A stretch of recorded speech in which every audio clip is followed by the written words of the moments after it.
started. I want to welcome everybody to the Board of Accountancy committee meetings here today. We have 4 committees of the board that will meet today, followed by a period of public comment. And so anybody who's a visitor here, we have a sign-in sheet over at the table there at the door. And if you would wish to make any comments, please use the sign-in sheet and go ahead and sign yourself in. We had a board member roll off, and today we have a new board member. Actually, we had 2 that kind of rolled off. Gay is not here with us today, and there will be appointment for that seat. But we have a new board member. His name is Brad Floyd. We welcome you, Brad. Thank you. He is our new public member, and we're going to give you an opportunity to kind of tell us a little bit about yourself and some background. And you can keep this one short if you want, but tomorrow we're going to do the same thing, so in the regular meeting. So.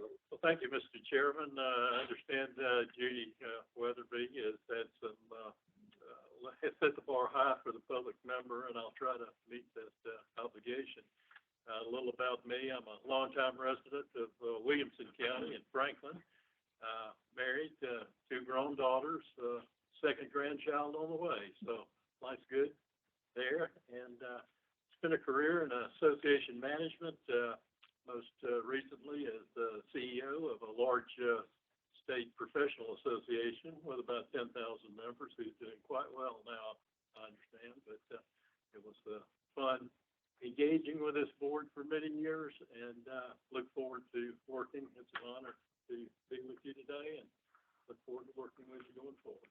On behalf of the board, welcome, and we're glad to have you on. With that said, just for reference for tomorrow, Judy has done an outstanding job as a public member, and we never could really find out, but may have been the longest serving public member that we've ever had on the board. And we just thank her for everything that she's done. We will honor her tomorrow with a plaque and a thank you, and hopefully it can work out that she can be here. But she did a fantastic job, and I think we're all going to miss her. And so, but the same token, welcome, Brad. We're excited to have you here. With that, I know sometimes we do a roll call at this point or not. I don't see an action item to do a roll call for the committee. Yeah, just the board meeting. Okay, all right. Well, then we're going to turn it over to Larry Elmore. He's the chair of our Law and Rules Committee. Larry? Mr. Chairman, and excuse me, Larry, but just so everybody knows, we do have David Crenshaw on the phone. He is listening in.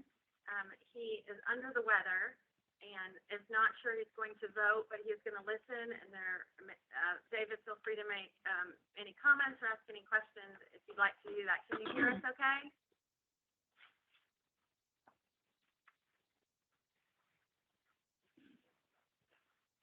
Okay, well, maybe you're muted.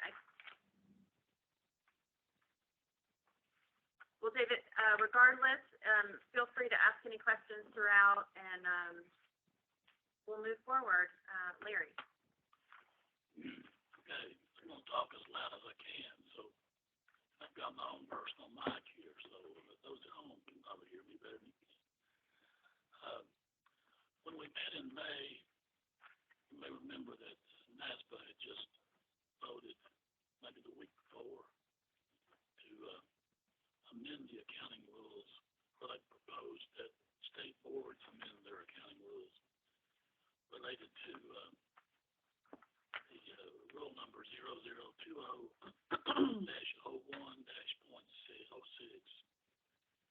related to the time period allowed to complete all the requirements to all the exam test sections of the CPA exam from 18 months and extended to 30 months.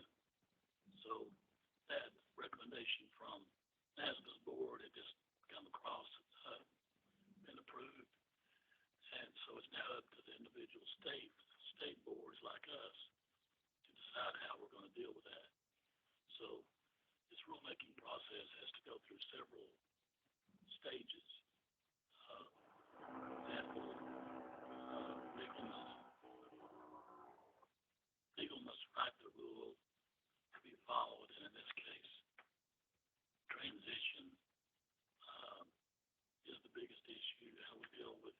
making it effective. There's several ideas on the table about that. But the two that, and Wendy Garvin, our executive director, has prepared a very detailed schedule for us to look at. I've made a few notes on it, but she's done a great job comparing two particular proposals. This is not to mean or suggest that we can't change this in any form we want to or make edits to it. And I'm certain of the fact that Wendy is open to even a third proposal if we want to propose that. So this has been sent to all of you to study. Hopefully you had time to do that.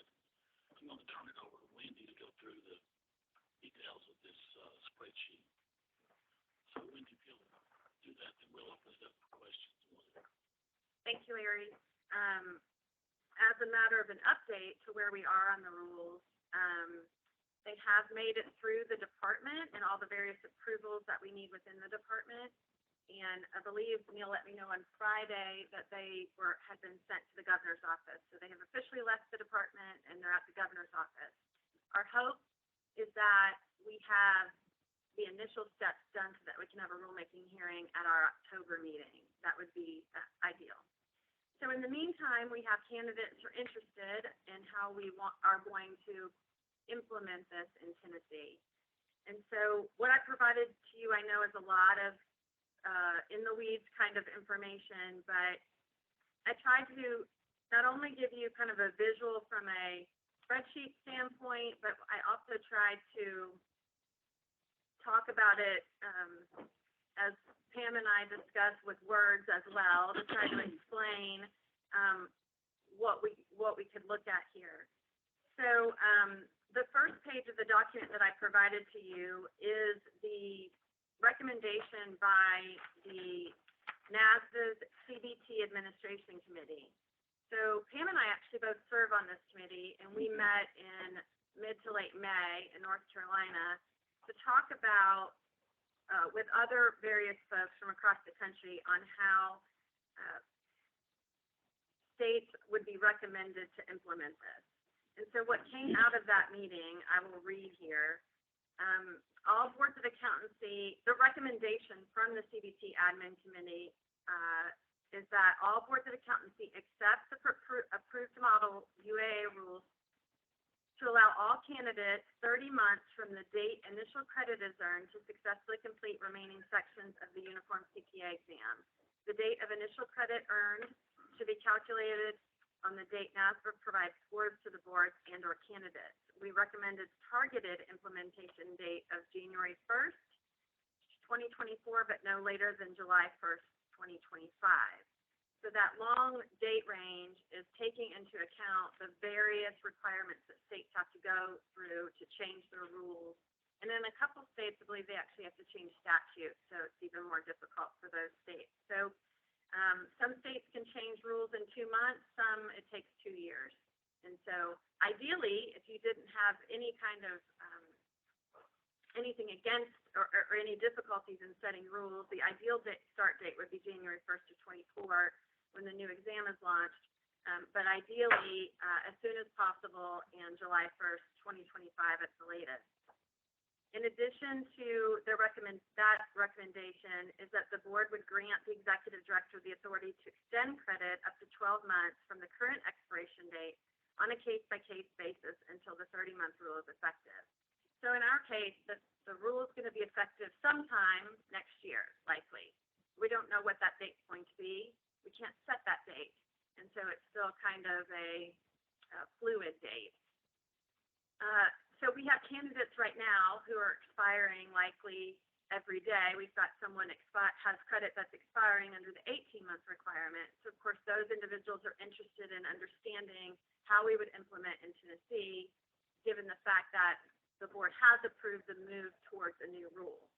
So it kind of puts us in a little bit of an awkward situation. But in discussing this with other states, as well as legal counsel, on the spreadsheet that I provided you, my recommendation is to look toward a proposal 1. And what this proposal suggests is that on the effective date of the new rule, the rolling credit period would, of course, change to 30 months based on your grade release date. Right now, it's grade sit date in our rule, but it will change to grade release date. The application is proposed to be evergreen so that everyone with credit or credits on the effective date of the rule would be brought in to rule application. So, for example, if the rule were to be effective January 1st of 2024, anyone with active credit on that day would be reset to 30 months. So, and would receive 30 months from grade release date, and everyone would receive new expiration dates. Now, to complicate matters, anyone who has credit on January 1st of 2024, this board has already authorized an extension until June 30 of 2025 as a result of the launch of the new CPA exam and some fairly significant score holds that will last throughout 2024. And so, in this spreadsheet that I have laid out for you, there's an attempt there to show you, beginning with the proposal 1 and what I've outlined in blue there, individuals that received scores in July of 2022 who would initially, under an 18-month period, would expire on January of 24. Once you apply the 30 months to those particular individuals, there's a rolling scale there of what their the actual number of additional months that they would get and their new expiration date. So I feel like I'm not explaining this well. Are you following me on this?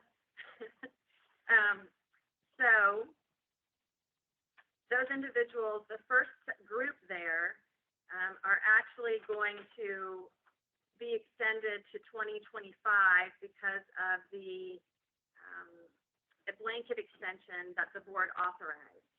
And so you will see that in kind of that gold color there, nude color, how those individuals, and some of those, because of that blanket extension, would actually get more than 30 months, but that's because of that blanket extension.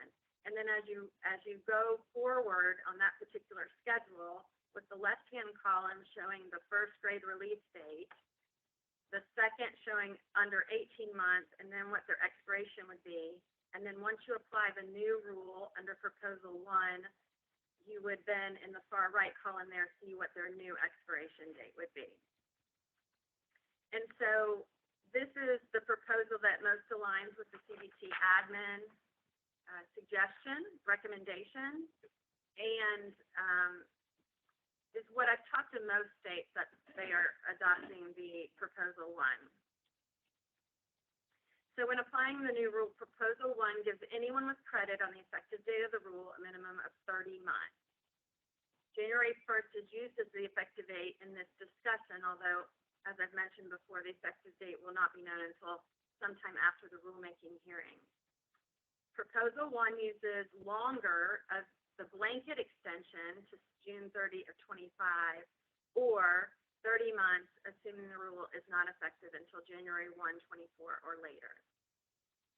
In Proposal 2, I will say on the onset, Proposal 2, I'm simply trying to give you a flavor for what some other states are talking about.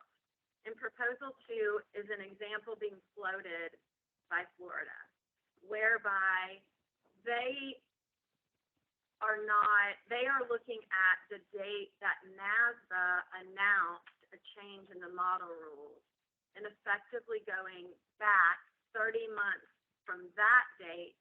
That was April 21st of 23, so earlier this year, then going back 30 months and applying it to everyone from October 20 forward.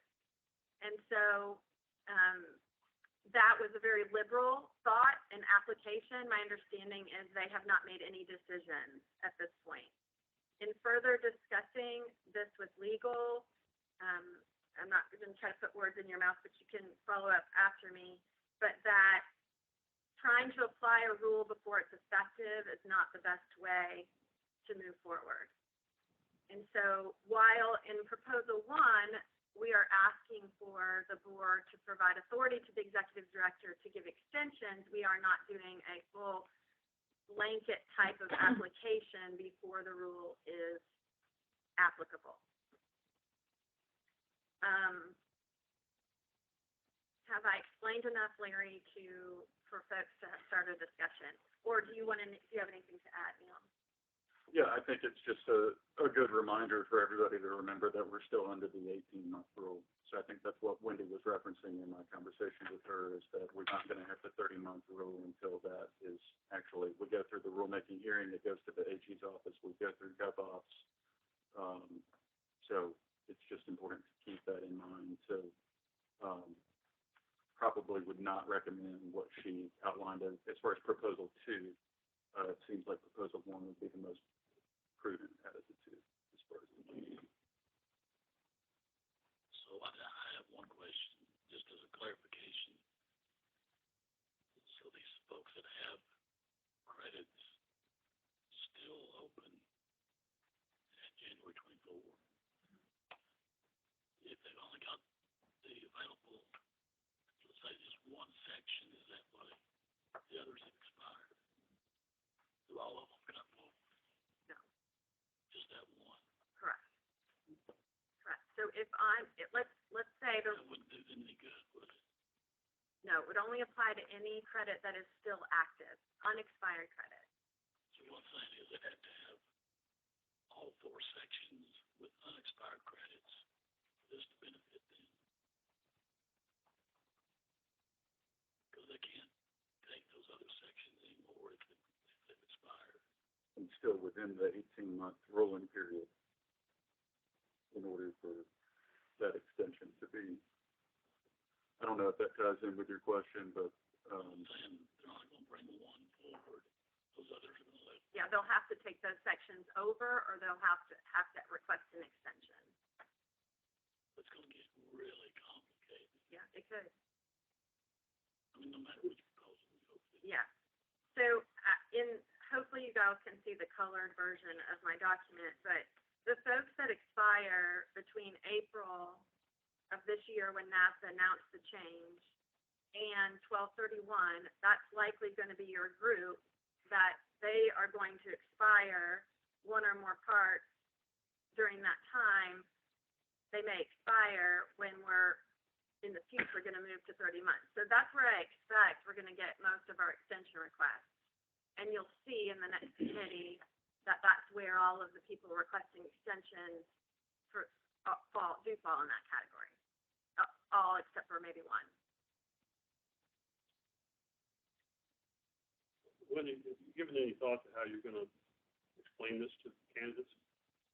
Because it's difficult to understand. Yeah. I mean, is it like an app or something, or some kind of online plug in these dates and tells you what you need to know? I think the key is that we're under 18 months requirement until the rule is effective. Once the rule is effective, if you have active credit, unexpired credit, then you will receive a new expiration date that encompasses the 30 months. You think you're going to receive one? I mean, how physically does that happen? You think you'll get like an email from us or something? So NASA would have to do this in their system, and then we will come up with a way to notify those folks. Okay. Oh, so you're going to actively send them some kind of notice. I'd like to do Here's that, your yes. calendar. Here's your new calendar. So you're going to have to figure it out on a spreadsheet or something like that, so for each person, right? NASA believes they can do this programmatically. And so Say problematically. programmatically, so that it's not a manual process, is what I'm saying. And so the idea is that they would be able to identify the folks that would fall in this bucket and have reassigned dates, and then we can communicate with that population. Just Tennessee people, though, right? Right, I mean, they'll have to do this for every every state and how every state decides Be all kinds to of. to do this. That's what concerns me, it's such a large But logistic nightmare. Pat Hartman with NASA felt confident that they could make it happen. So, Can I talk about some of the points? yes, What gave me concern when this committee that Wendy and I both on, when, they recommended proposal one, which I think it's pretty straightforward as it reads right now. But they added that clause that the executive director could grant 12 months to anyone who would benefit, I think is how it read, at their discretion. And, I said, well, Wendy, who wouldn't benefit? You know, that was, I said, it's like you get $1 million that you'd benefit from it. But, and was that the ED from North Carolina who was on the last, yes. Remote meeting? And he had used that to grant thousands? Oh, no, it wasn't that. Oh, not thousands, hundreds, I mean, it was a bunch. Yeah, A whole lot of them. But anyway, Wendy has said that her interpretation of this is, or how she envisions it would work for our state, is to keep the basic rules that we use as far as extenuating factors and interpret the applications on a case-by-case basis, saying, was there a reason that this person should be considered for an extension? And to just use it as a blanket kind of look back, which a lot of states, I understand, are sort of thinking about as far as looking back. Well, you know, if everybody interpreted this as it was in effect when they learned about it, now we can apply it to anyone 18 months back or 30 months back, whatever. You know, to do that would really open a door that would be very complicated, as I understand it, from what she's told me, legally and procedurally. So I like proposal one with the executive director authority having that provision that she examines it on a case-by-case basis for extenuating factors. And as she has said, if she says no, they can still, as always, come to the board. The other thing is this proposal two, that really is a look-back feature, sort of. I mean, their phone started ringing off the wall when NASA released this announcement in April of this year. And some people assumed that, you know, just instantly, they now had 30 months, and so they could go back from that point and see how it affected them. And so that's what this one is doing. It's going back, 18 months from the date of the announcement? it's going back actually 30 months from from the the date date of of the announcement, announcement. to grant 12 extra months to anybody that Mhm. that still has hard. So, from October 21st, 2020, it's giving people 30 months. So it's saying, it's really sort of a look back to people who, if this had been in effect, they would still have hard. So, I think that's a lot more complicated to apply. I think you'd have some angry people who had stopped taking the exam actively because they assumed they did not have it. I mean, there'd also be a bunch of people who would love it. No doubt. So, anyway, those are the factors that Wendy and I have discussed. Emma, I think, talking about this 12-month extension that's available for Wendy in our case to grant at her discretion, I think we should consider allowing that to be her call unless it looks to be a situation that's not clear cut. So in other words, if we say that everybody that asks for 12 months can get it at Wendy's discretion, if we don't allow her to approve a bunch of those on her own decision-making ability, I agree. we're going to have a nightmare. So I would recommend that we, if we're going to go with proposal one, that we grant our executive director the ability to make the first call whichever, and that she would only bring them to us if there was an issue that you didn't feel good about. And this is my suggestion. Otherwise, we're gonna be spending our whole board meeting approving these 12-month requests. Anybody else have any thoughts on that or on anything? So just to clarify on that, Larry and Wendy, I think that it was earlier mentioned that we would use the present criteria for granting an extension, which basically, as I understand it, has essentially been if it was out of the test taker's control or circumstances via illness or things of that nature, those typically have been approved by the board. But if it was, well, I had to work hard during busy season last year and I didn't have time to study, that would typically not have been approved by the board. Is that the kind of the basis on which we would be doing this? Correct. And I can read that particular rule for everyone as a reminder. The board may, in particular cases, extend the term of conditional credit notwithstanding the requirements of these rules upon showing that the credit was lost by reason of circumstances beyond the candidate's control.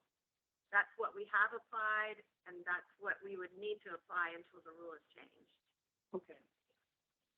But then after the rule is changed, then you would use these additional months to get them to the 30, Once the to rule, the new rule. right, once the rule is changed, if you have active credit, Right. With that, then you would be reassigned to 30 months.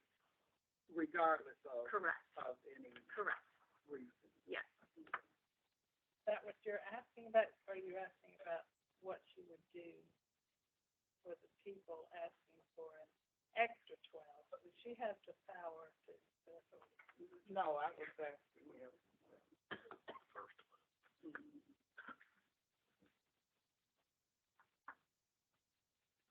Other questions, comments?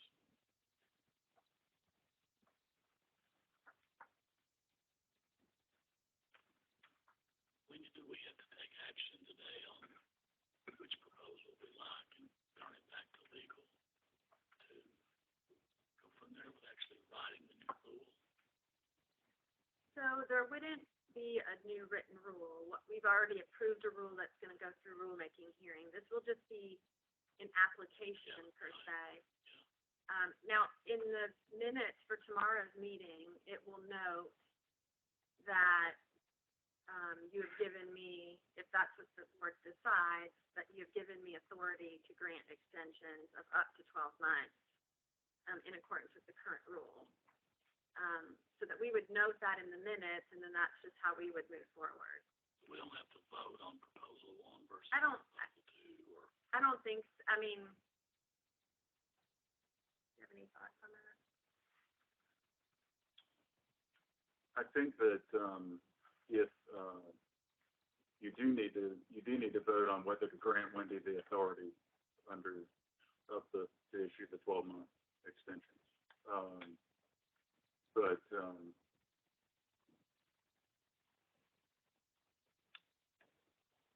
I think that, we're not in a place right now necessarily where we have to make a decision one way or the other on 1 or 2. We're still under the 18-month rule technically at this time. So,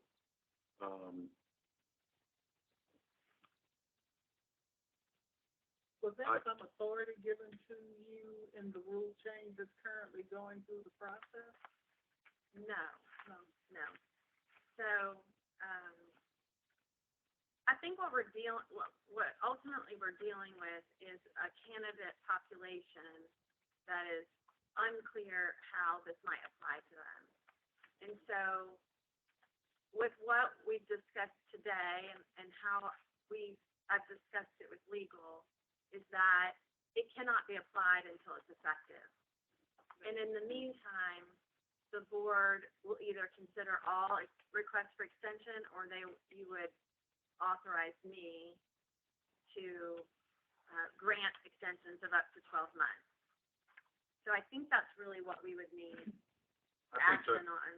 And otherwise, we would tell candidates that we will have to wait till the rule is effective, and that those with active credit on that date would then receive 30 months. So this is a way to, not to begin the new rule, but to use the same thought process sort of for people right away. Is there anyone who feels that the 12-month extension should be given to anybody that asks for it? I'm not suggesting that. I'm just asking if anybody feels that way, because if so, we need to talk about that. There would still, under the rule, need to be a showing made by the candidate. And a showing really is up to interpretation, but that's the language used in the rules, that the candidate has to make a showing that the credit was lost by reason of circumstances beyond the candidate's control. I mean, candidates can word beyond their control to a lot of things. Work schedules. I could say my boss made me work. I didn't want to, but they made me. So they're going to interpret that to mean anything beyond their own decision-making ability. And what constitutes a showing, that really is, that's within the board's discretion. Yes, I'm comfortable as a board that Wendy understands what we've held that showing to be in the past, and that Yeah, I'm just saying we're going to have to defend that position when people read this 12-month extension being granted at the discretion of the executive director. I think it will be important to communicate the rule as you just read a few minutes ago, Wendy, and in whatever communications we put out, and perhaps that the society might put out on this, to try to be as crystal clear as we can be as to what it means and what it does not mean, partly to hit off a flood of requests that may not be granted, or would not be under the rule. But I think it'll be pretty important to communicate clearly what that discretion means and what it doesn't.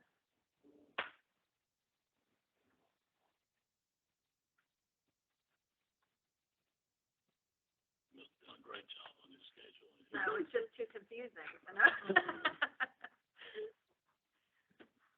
Okay, so our committee tomorrow will make the recommendation to the board to grant authority to our executive director to make the decision on approving these 12-month extensions. Is that right?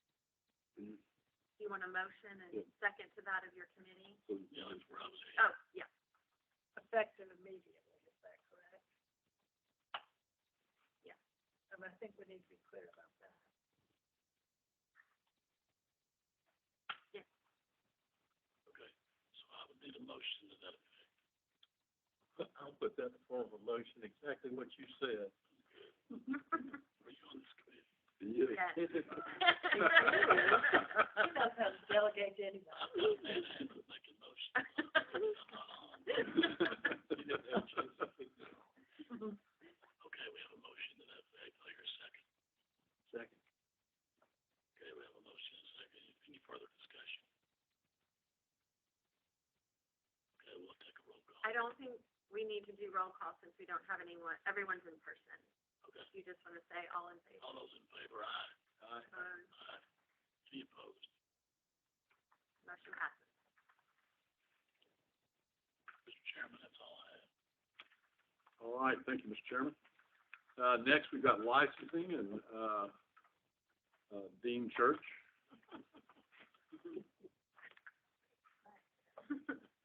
Don't get those expectations so high. All right, we have quite a few cases, so let me get into this, please.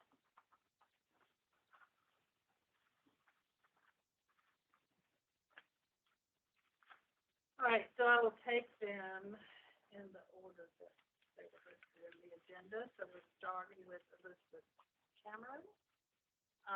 She is requesting an extension until January 1st, 2024 for her reg score that expired February 4th, 2023. That's 10 plus months. due to various medical issues since November 2021. And she lists what those are. And I think it's very difficult for us as non-medical people to, we cannot assess medical conditions nor their repercussions. But she does provide documentation for autonomic nervous system disorder and some of the repercussions.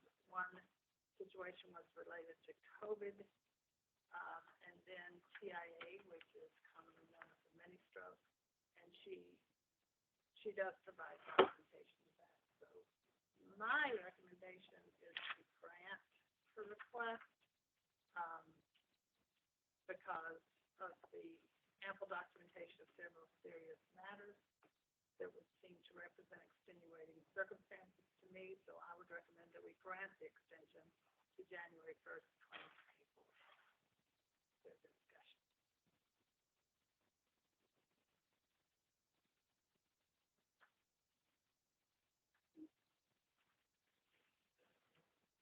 A motion? But you're letting I move it? So I move that we recommend that we grant the extension to January 1st, 2024. Second. And we don't need a roll call vote. You say all in favor. All in favor, say aye, please. Aye. All opposed? It's been a long time since. I know, we've had to do roll call for 3 years. This is definitely an excuse why I don't remember. It's your fault, James. All right, the second one is Jay Karani. This individual is requesting auditing and reg scores be reinstated due to the loss of a family member and ongoing depreciation related to that. No additional documentation was provided. Auditing expired 12/27/21. Reg expired 3/29/22. He states that he had passed the 3 exam,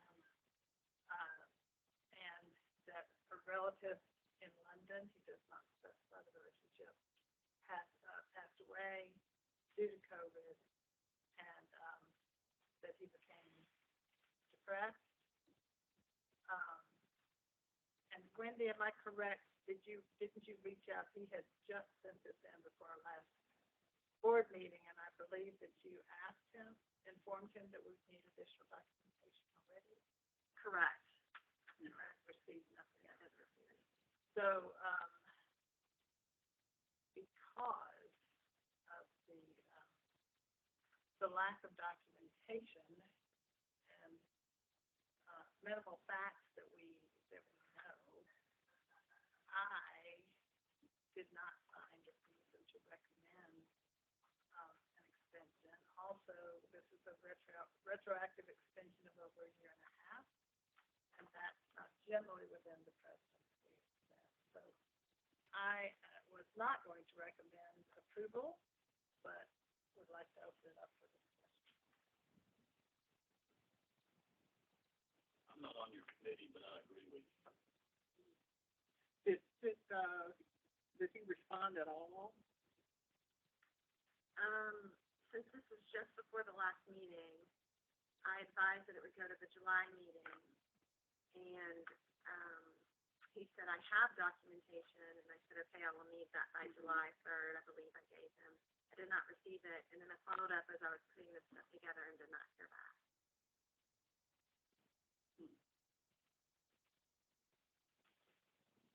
And I think in fairness, would we consider it in the future if you presented that? I'd be interested in Yeah, I mean, hearing what you all think. I think at this point, I just think, based on how we approve these cases, I just don't think that we can do so without documentation. So would we communicate that to this person that we would consider the extension if documentation is provided in the future. I have a question, my ignorance probably. How is he connected to Tennessee? It doesn't seem like doesn't mention working here or going to school here, So, living here even.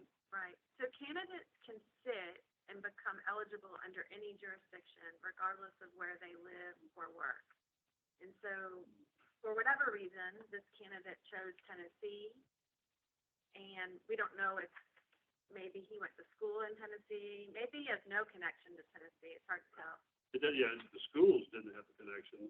No, and, they don't, Yeah. you do not have to have any connection to Tennessee to be eligible under Tennessee. So when you apply for the exam, you, request which jurisdiction you're seeking application under, and then you are evaluated against that particular state's requirement. Why would people choose Tennessee? Are Um, schools different or? There are from state to state. So for example, you all are aware we require 30 hours of accounting, which is common across most states. But some states, and I'm just using Texas as an example because he's from there, they have certain class requirements, like so many hours in auditing, so many hours in business law. So they have more specificity than we do. So that may be a reason. There may be some states have a residency requirement, and maybe they don't meet that particular requirement. In Tennessee, we do have more international candidates because we have no residency requirement. We have no social security number requirement if you're a foreign national. So there are reasons why people may choose Tennessee. Right, I know with the number from the Asian countries, we've had individuals applying over here, so I thought, okay, thank you.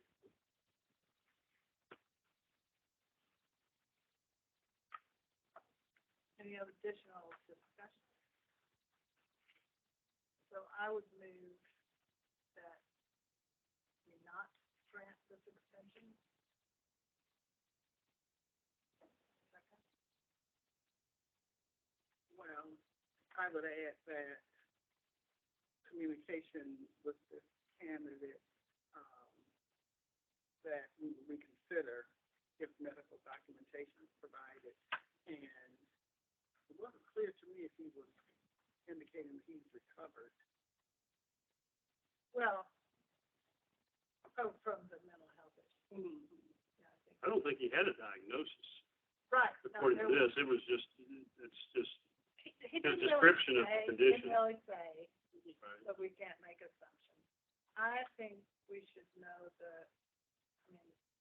again, judgment comes in, but he just says a relative, and I think it would be appropriate to say the relationship. Yeah. I guess at a minimum, we need medical documentation. Medical documentation and just more details. All right, so that's your second. Mm-hmm. With that clarification. All in favor, say aye. Right. All opposed? No. The next one is Catherine Montesi. She states that she's requesting a 10-day extension for BEC until June 30th, 2023, due to a last-minute test center closure on June 20th, 23, where she was scheduled to take reg. She rescheduled reg and passed it on June 26th, 2023. Documentation was provided showing the test center closure and her efforts to communicate with Prometric and NASA. If approved, she will have passing scores for all parts. So I would recommend that we grant this because it was not the fault of the candidate, so that very much coincides with our guidelines. And we do have documentation showing that this did happen, which described it in this discussion. All right, so I move that we grant this 10-day extension to June 30th, 2023, due to extenuating factors beyond the candidate. Second. All in favor? Aye. Opposed? All right, Joseph mentors. This one is, different, perhaps different from one that we have seen before. He's requesting a 12-month extension on auditing. It expired 12/6/22. He's asking for an extension to December 6/23. And I would say if we do that, we should go on to January 1st, 24, simply because we know that more generous extensions are being granted for all candidates at that point. But the deliberation here is he's requesting this 12-month extension because his career has taken a pattern that perhaps simply because of it permeates his career, we might consider to be an extenuating circumstance. He goes into detail about taking a job earlier than what he had preferred, but he really wanted the job, and he took the job and has worked very hard, and is at the point where he said he just did not have time to concentrate on the CPA exam. We have heard about this type of situation, partly because there's a shortage of accountants, and whereas firms used to be able to provide their junior staff with time off, et cetera, for CPA preparation, some of them are not, I guess I'd say, not choosing to do that or able to do that because of the situation. So he finds himself up for promotion to manager, which he cannot get until he passes the CPA exam. He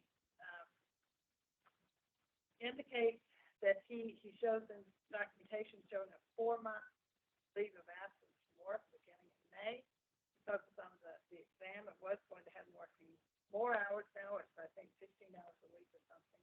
So this is not just one busy season, but a career pattern that perhaps could represent an extenuating circumstance. And this extension,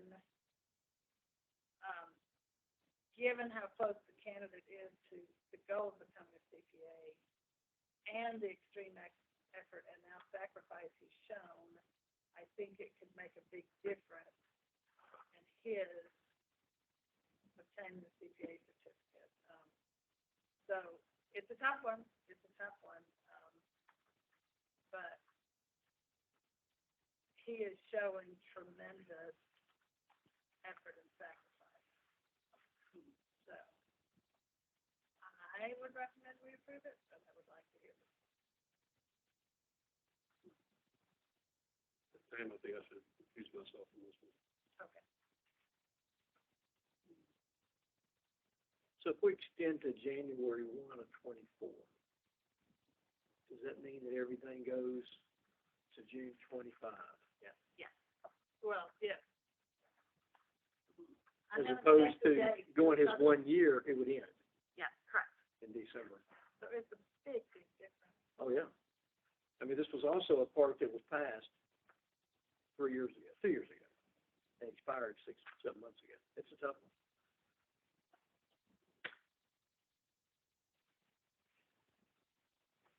Well, I guess I didn't see how this was that different from just regular, anybody else's working in public accounting.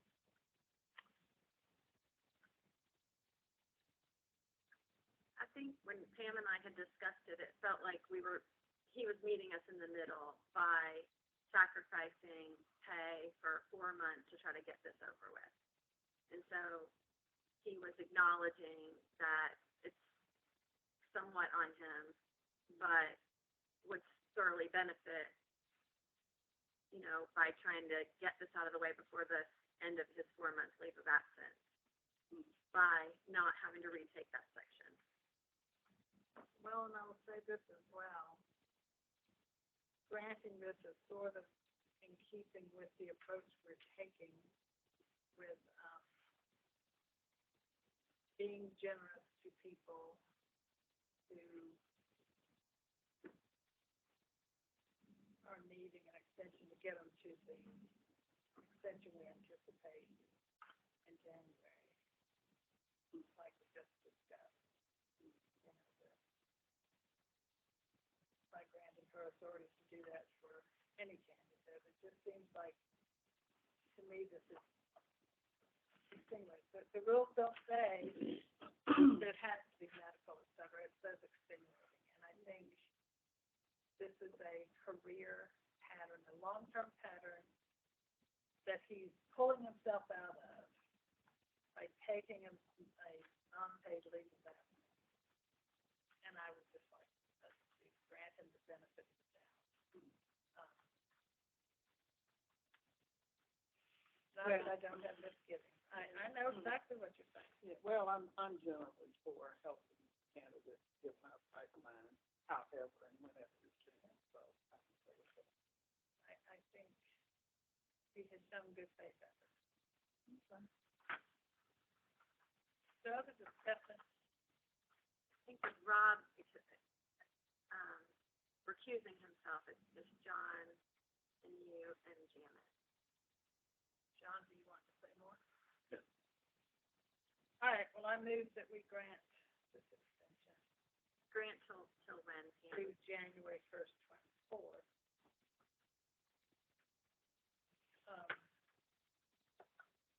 In light of the extenuating circumstances and sacrifice and effort candidate issue. All in favor, say aye. Aye. Can we get a second? Oh, I'll second. I'll second and say, All in favor? Aye.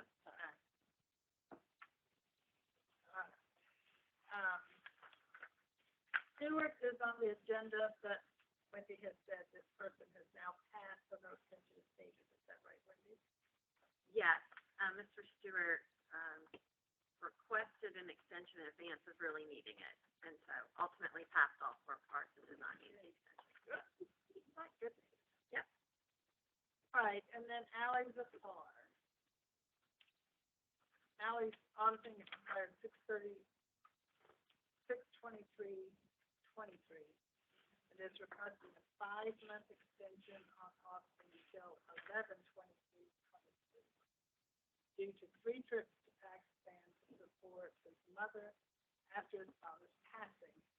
The death was in 2019, and he goes on to say he understands that the bill is generally 18 months. After his father, I've had to travel overseas to Pakistan on numerous occasions to support my mother both emotionally and financially.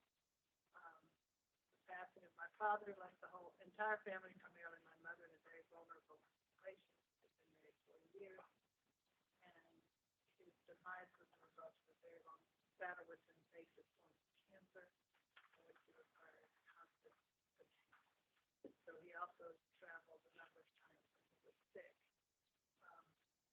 because for more than a month, and offered that documentation if we wanted to. So,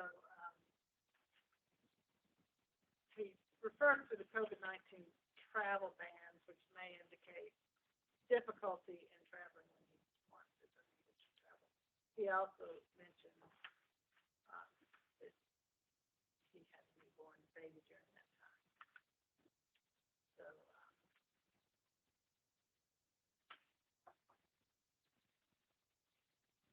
I guess my comment to Wendy was,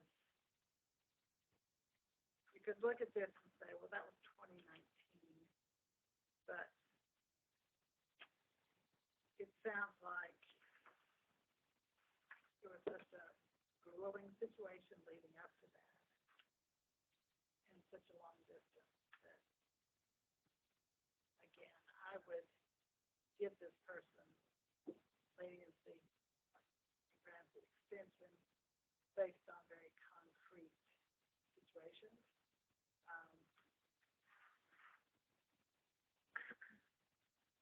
And even just the grief, we often hear that we can't put time on it. Anyway, I would say we should extend it, but I know there are some issues that may not be in keeping with what we usually grant. So discussion would be welcome.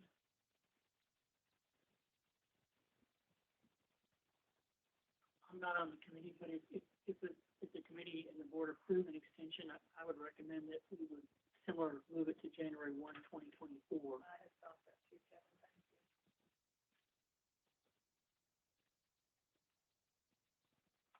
I don't have any issues with when, thank you.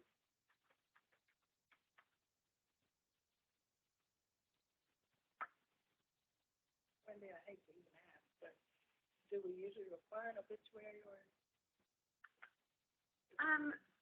You know, we have when it's directly in the time period. And this, I didn't, because it was so far in advance of And an it's not actual. his document as the trip. He's documented the trip. He did not document the passing. I move that we approve the extension, but approve it to 1/1/24 due to repercussions after a tragic death. Second. All in favor?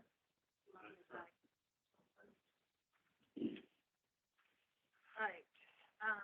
Daniel Melee is in a different situation because this is where, he's asking for an extension to the 10 years that one has to, become certified after passing on the part. So, he applied for licensure March 9th, 23. After he corrected some application deficiencies, it was noted that his exam scores expired on February 25th, 23. And he's asking for an extension. So,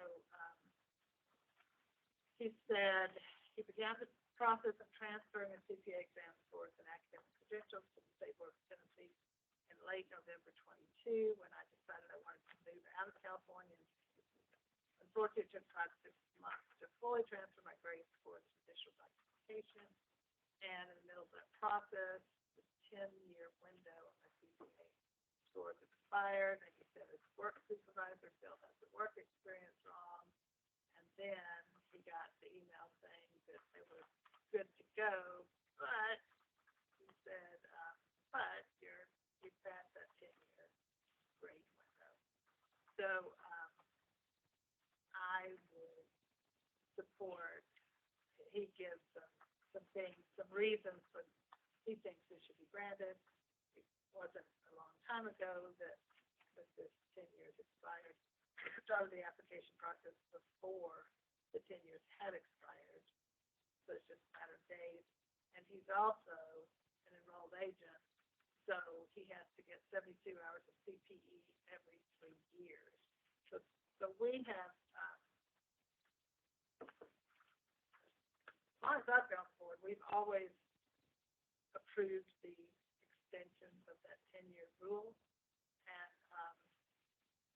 I would support doing that, and we can discuss first if we want to do that, and then if we want to require the CPE.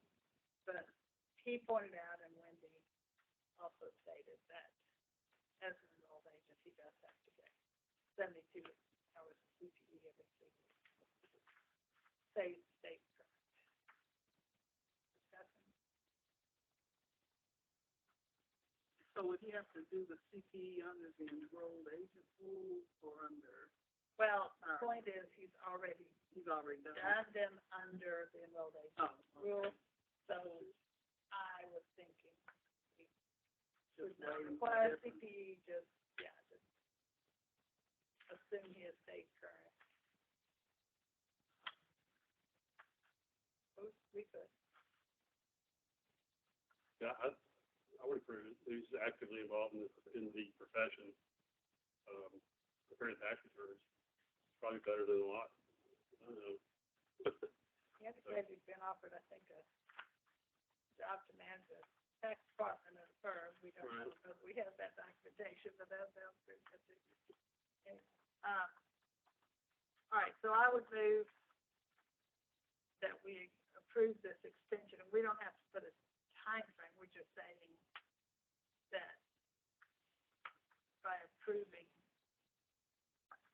waiving the 10-year window, I guess. I think there's a difference in waiving the 10 years and providing an extension.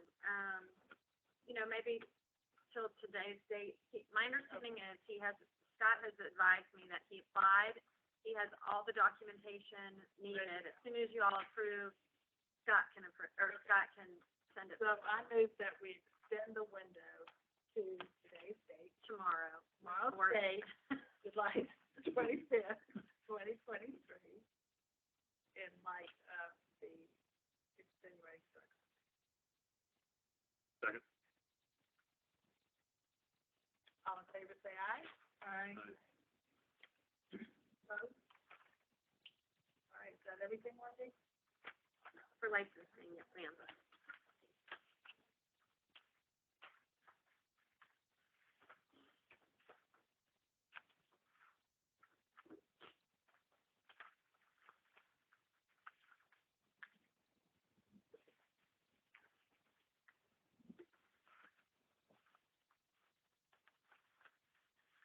I think we are moving on to the enforcement committee next, is that right? Yep, enforcement's next with, Chip Monroe. Okay, thanks, Mr. Chairman. So enforcement, first item is just to note the case and complaint report that was included in the read packet.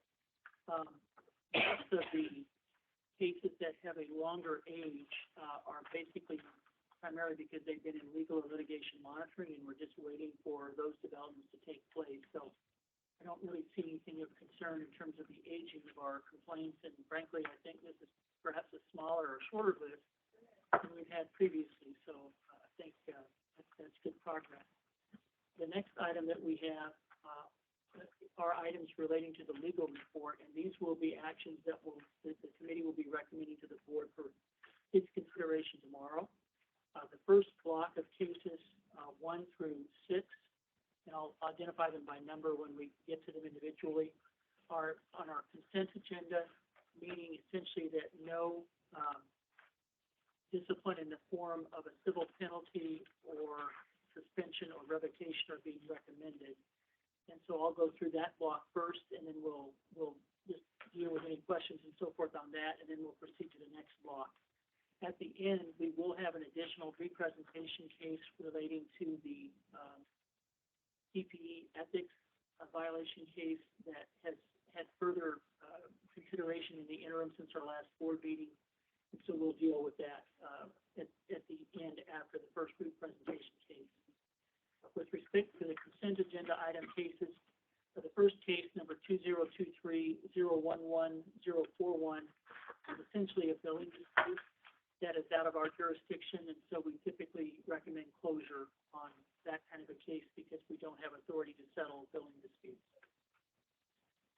The second case, number 2023-019-281, is recommended for closure due to the complaint essentially being incorrectly opened against an individual instead of the firm. And so to process that, we're recommending closure of this complaint, and we can proceed from there. The third case, case number 2023-021-831, deals with alleged lack of timely CPA and client communication. There is a recommendation for closure based on the fact that the parties ultimately resolved the dispute. The complainant did end up using a different professional, I believe, to file the tax return with another tax preparer, but did not incur any penalties or fees. And there's really not anything to further settle here, and so we're recommending closure there. The fourth item, case number 2023-002761, relates to the use of accounting in the business name, and the recommendation is for a closing with a letter of instruction, primarily because the respondent's lack of history of violations and quick responsiveness in terms of dealing with the situation when the complaint was brought to his or her attention. The fifth case, number 2023-002921, also relates to alleged lack of communication between the CPA and the client. The recommendation here is for closing with a letter of warning due to the respondent basically addressing the issues, paying any balances, interest and penalty due, and waiving fees with respect to this matter. The sixth item, number 2023-006851, deals with a lack of firm registration in Tennessee. The complaint relates to the fact, and it was an anonymous complaint, that the respondent was not a registered Tennessee CPA firm, but was advertising as one. As it turned out, the respondent was a licensed CPA, or the firm was a licensed CPA in Virginia. The principal of that firm was a licensed CPA in Virginia, but not in Tennessee. However, the respondent wasn't doing any business in Tennessee. However, its advertisements on the web were visible in Tennessee. And so the respondent, when contacted, immediately resolved the issues, and the recommendation is to close with a letter of warning in this particular case. And I believe that concludes the items that are in the consent agenda. Are there any questions or comments on any of those items?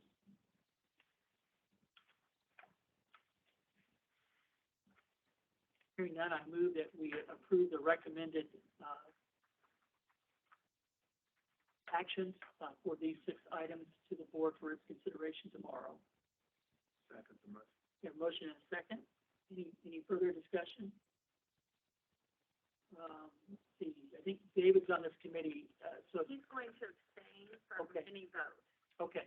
So all in favor, please signify by saying aye. Aye. Any opposed, say nay. Okay, that motion passes. We'll now go to the second batch of cases which represent proposed discipline. In each of these cases, there is a recommendation by staff and council for proposed discipline regarding the respondents in each of these cases. So I'll just briefly review those, and then we can deal with any questions or comments that we have there. The 7th item, case number 2023-024191, should note beginning that this respondent has a history with one complaint closed with executed consent order and remitted payment for a $3,000 civil penalty for prior failure to comply with peer review requirements. There are a variety of legal allegations that are associated with this complaint against the respondent, and there is actual litigation. There's an active lawsuit with respect to this respondent. So the recommendation here is to place it in litigation monitoring until that resolves itself, and then to proceed accordingly based on the resolution of that litigation. Item 8, or case number 2023-006411. Also, the respondent doesn't have any disciplinary history per se, but the owner of the respondent firm previously had his CPA license revoked and his firm permit for a different entity revoked in 2013. This case revolves around the use of tax and accounting in the business name without a firm permit. The business is not a registered firm, and the firm owner is not a licensed CPA.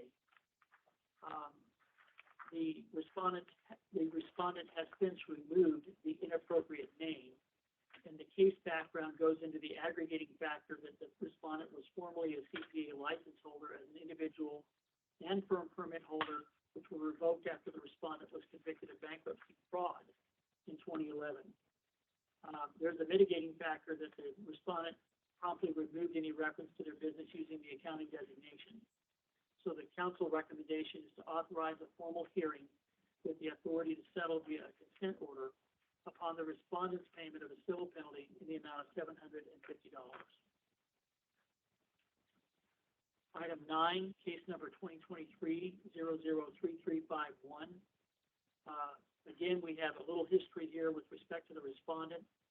One complaint was closed with executed consent order and remission of payment of $3,000 civil penalty for offering the test services without a valid firm permit. In this case, the firm issued an audit report, again, without a valid firm permit or without peer review enrollment. And there's quite a bit of history in this particular case, but the firm permit was expired as well, in expired status. There were deficiencies in peer review that were not remedied, and there was the prior investigation. One mitigating factor is that as of March 23rd, the respondent did enroll in peer review. Given that, Council's recommendation is to authorize a formal hearing with the authority to settle a consent order upon the respondent's payment of a civil penalty in the amount of $6,000. Additionally, Council recommends requiring respondent to obtain a valid active firm permit within 30 days of the execution of the consent order if continuing to operate as an accounting firm. And then Council also recommends opening a separate complaint against the firm manager's individual CPA license. In this case, I would note that the recommended fine is higher than we would normally impose on a firm permit peer review violation, but that is because of the prior history of the same violations on the part of the respondent. Mr. Chairman, Yes. I have a question on this one. I got a little confused. Is all this information at the top part, in fact, most of the information, relating to the prior case that was closed? And when you say the prior case, like in our read-ahead, meaning case 8, or this respondent's prior case? Yes, that, because we talk about that he had a contract with the state to perform an audit. They were precluded from completing the contract. Then it says he went ahead and completed it anyway. Is that right? Yeah, that was in the response, yes. Then it says his firm permit is expired currently since December 31, 20. And then further down it says a mitigating factor is that he's now in peer review. It seems like we skipped a few things, like if his firm permit is currently expired, how can he be in peer review? He wasn't in peer review. It says it is, he is. He just got back up with peer review in March or April of this year. At the time, That's what I'm saying, we Yeah. skipped. And it says up there that it is expired. And it has been since 2020. yes, But at some point he got it renewed, I guess. no, it's still, as it sits today, it's still not. The firm permit. He's back registered for peer review. Yeah, the peer review program isn't gonna check your license status at the time of enrollment, so, or reinstatement, or any of that, so, Okay. Just a comment too. A couple of years ago, we decided as a board that anytime people violated our rules, particularly where it was ethical things, that we would require that they go through the NASBA ethics course. And I think we've been negligent on making that a requirement here lately. I would recommend that we look back at the ones we've already discussed here and see if any of those need to be enrolled in that. I agree, we can do that. On this particular one, this is against the firm permit, and the recommendation is to open one against the resident manager. And so I think that would make sense, and that, once we get to that one. Yeah, I'm just throwing Yes, that in. yes. Not related to this case, but Yeah. just as a general comment, because I think we got away from that. I think that's a point well taken, Larry. Any other questions or comments on this one? So is this individual manager the same one from the prior complaint? Or, I'm a little confused about it. There was a prior complaint with this individual, or with this respondent? With the firm. confirm, it was it the same individual manager that ran it both times? I don't think we know that. I don't think it was. Signed by the firm, I believe. I don't think it was the same guy. I'm So- speculating, I don't know for sure, but I don't think it was. CPA. Okay. It- That definitely concerned me, the same guy Yeah. or person, yeah.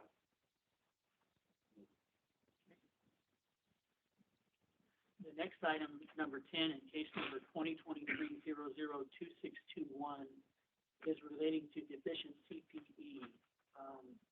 And essentially, for over a period of time, the respondent has been unable to provide or chose not to provide appropriate documentation of the requisite amount of CPE that was necessary. So he was issued a letter of noncompliance. And it turned out that during the process of this, there were several inaccurate representations regarding CPE hours that were made. When the person applied for license renewal, they checked that they had met the requirements when in fact they did not. And in terms of mitigating factors, one is to consider that the respondent is 80 years old and was first licensed in a CPA in 1973. It appears, I think, based on interaction with staff, that there is some doubt as to whether this person has the will or ability at this point to complete additional CPE hours. And so the recommendation for this one is to authorize a formal hearing with the authority to settle via a consent order upon the respondent's payment of a civil penalty in the amount of $1,000. And additionally, council recommends requiring respondent to either complete the outstanding CPE hours within 60 days of execution, or alternatively, to agree to immediately close his license. We felt that in discussion that I had with legal counsel that we needed in this case to provide that second out, given the person's age and history here. Item 11, case number 2022-048441 is another case where we have history here with prior complaints and civil penalties imposed and firm permit placed on probation for failure to comply with peer review requirements.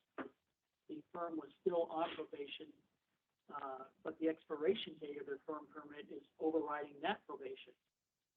So even if they were to reinstate the permit, it would require a move to satisfactory probation. But essentially, there was an internally open complaint regarding notification that they were terminated from peer review programs in November of 2022 for failure to complete corrective actions.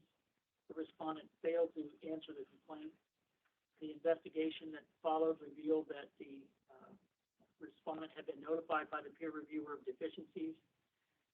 They did not dispute the deficiencies, and property engagement letter with another firm that was engaged to help them correct the deficiencies. Mitigating factor in this case is that one of the firm partners was diagnosed with cancer around the time of the peer review process occurred, and that partner subsequently passed away in 2022.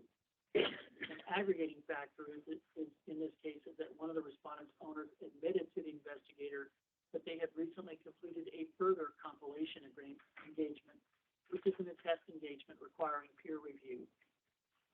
They were reminded of the need to enroll in peer review and to remedy the deficiency and to be re-enrolled in peer review. And that was considered to be another aggregating factor. So here the authorization is a formal hearing with the authority to settle via consent order upon respondent's payment of a civil penalty in the amount of $1,000 and suspension of the respondent's permit until they come into compliance with peer review requirements.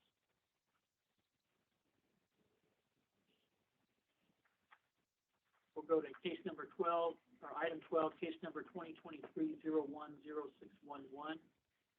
This is a contractors board issue where we have a review report in the absence of firm permit or peer review. The recommendation for this is consistent with our prior disciplinary matters to authorize a formal hearing with the authority to settle via consent order upon the respondent's payment of a civil penalty in the amount of $1,000. Item 13, case number 2023-011921, also a similar Tennessee Board for Licensing Contractors issue where we have the issuance of a test reports without firm permit. In addition, I would just note that the respondent did not initially answer the complaint and failed to respond to the investigator on multiple occasions. And so that's a factor here in the recommended penalty here where we recommend authorizing a formal hearing with the authority to settle via consent order upon the respondent's payment of a civil penalty in the amount of $3,000. Are you on number 13? Yes. I have a question about that. Sure.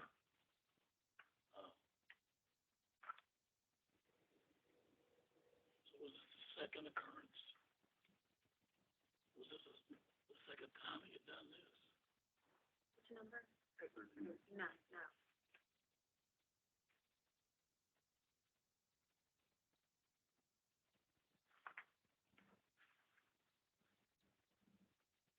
It's not a second occurrence. It was from our prior meeting where we had a practitioner that was working for a firm, an unregistered firm. An audit report was issued, and it was signed by the employee, but the letterhead was of this firm's name. And it was assisted with personnel within the firm to complete the auditor's report.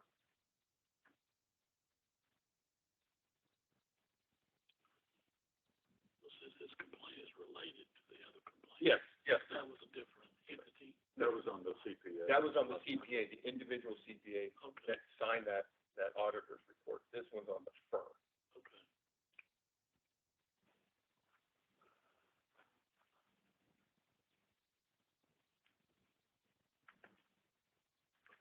Okay?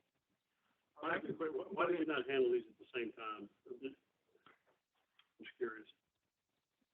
I mean, I think you may have voted to open. against the firm? Yeah, Quite sure about that, but I think That that's what would seem to be the pattern. Because it was filed against the person individually, we went through the investigation and found out that he was actually working for his firm. Yeah, okay, got it. Thank you.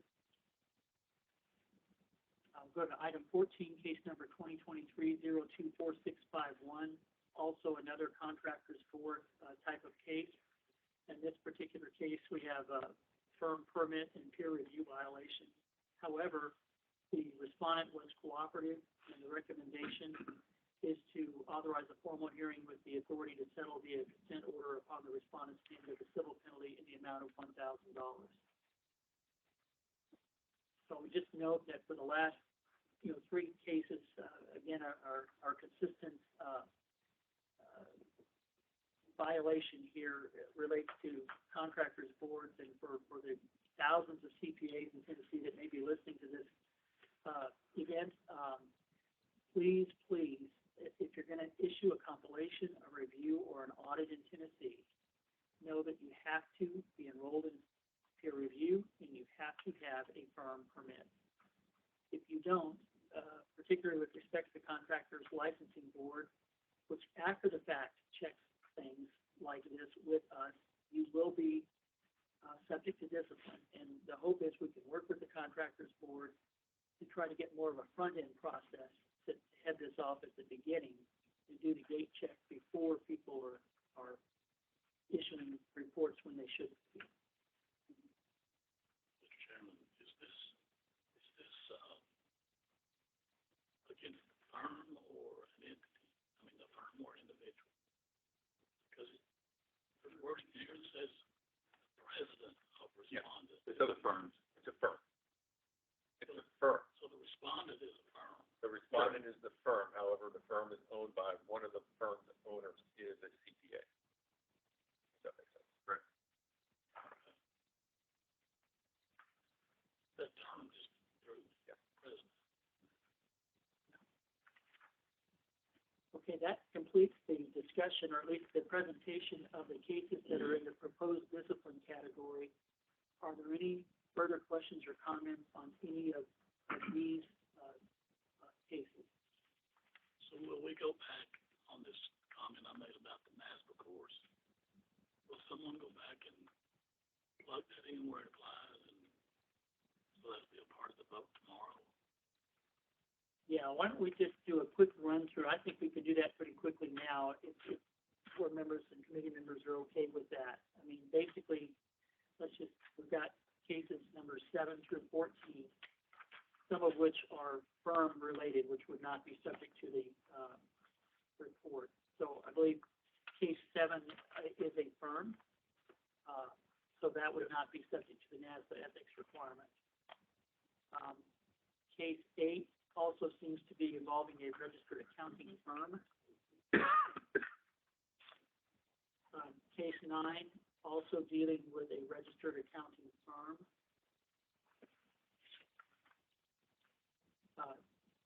Case 10, this is the case with respect to the deficient CPE, and so I would not, given the recommendation here to close the license, I wouldn't recommend the requirement there on that one. Case 11 is with respect to a registered accounting firm. I think that also applies to case 12 is a CPA. This is a firm permit and review case. I wouldn't say that it's really subjected to fraud or an ethical violation in that sense. So I don't know that I would recommend inclusion of that NASDA course here either. And then cases 13 and 14 are with respect to registered accounting firms. And so I don't see anything in this batch that would. I was under the impression that our vote back then was anytime there was a penalty, there was an implication that they didn't know the rules and they should take this course. So like on number 12, they were doing test services when they shouldn't have been. I mean, that's part of what's taught in this course is when you. Well, so that would be taught in the Tennessee State Specific Ethics course, which they have to take anyway. Right. But I don't think that would be taught in the NASDA three-part ethics course. Correct. The NASDA three-part ethics course is more on the code of, well, I'm not even sure it covers a whole lot of it, but it's more general ethics than law and rules, and not state-specific law and rule requirements. NASDA, is that the one that you take after you pass the light, or pass the test? No. It's an option. It's an option thing. Okay. It's a course that they've created that can be used by boards in disciplinary measures, and it's to reinforce ethical conduct.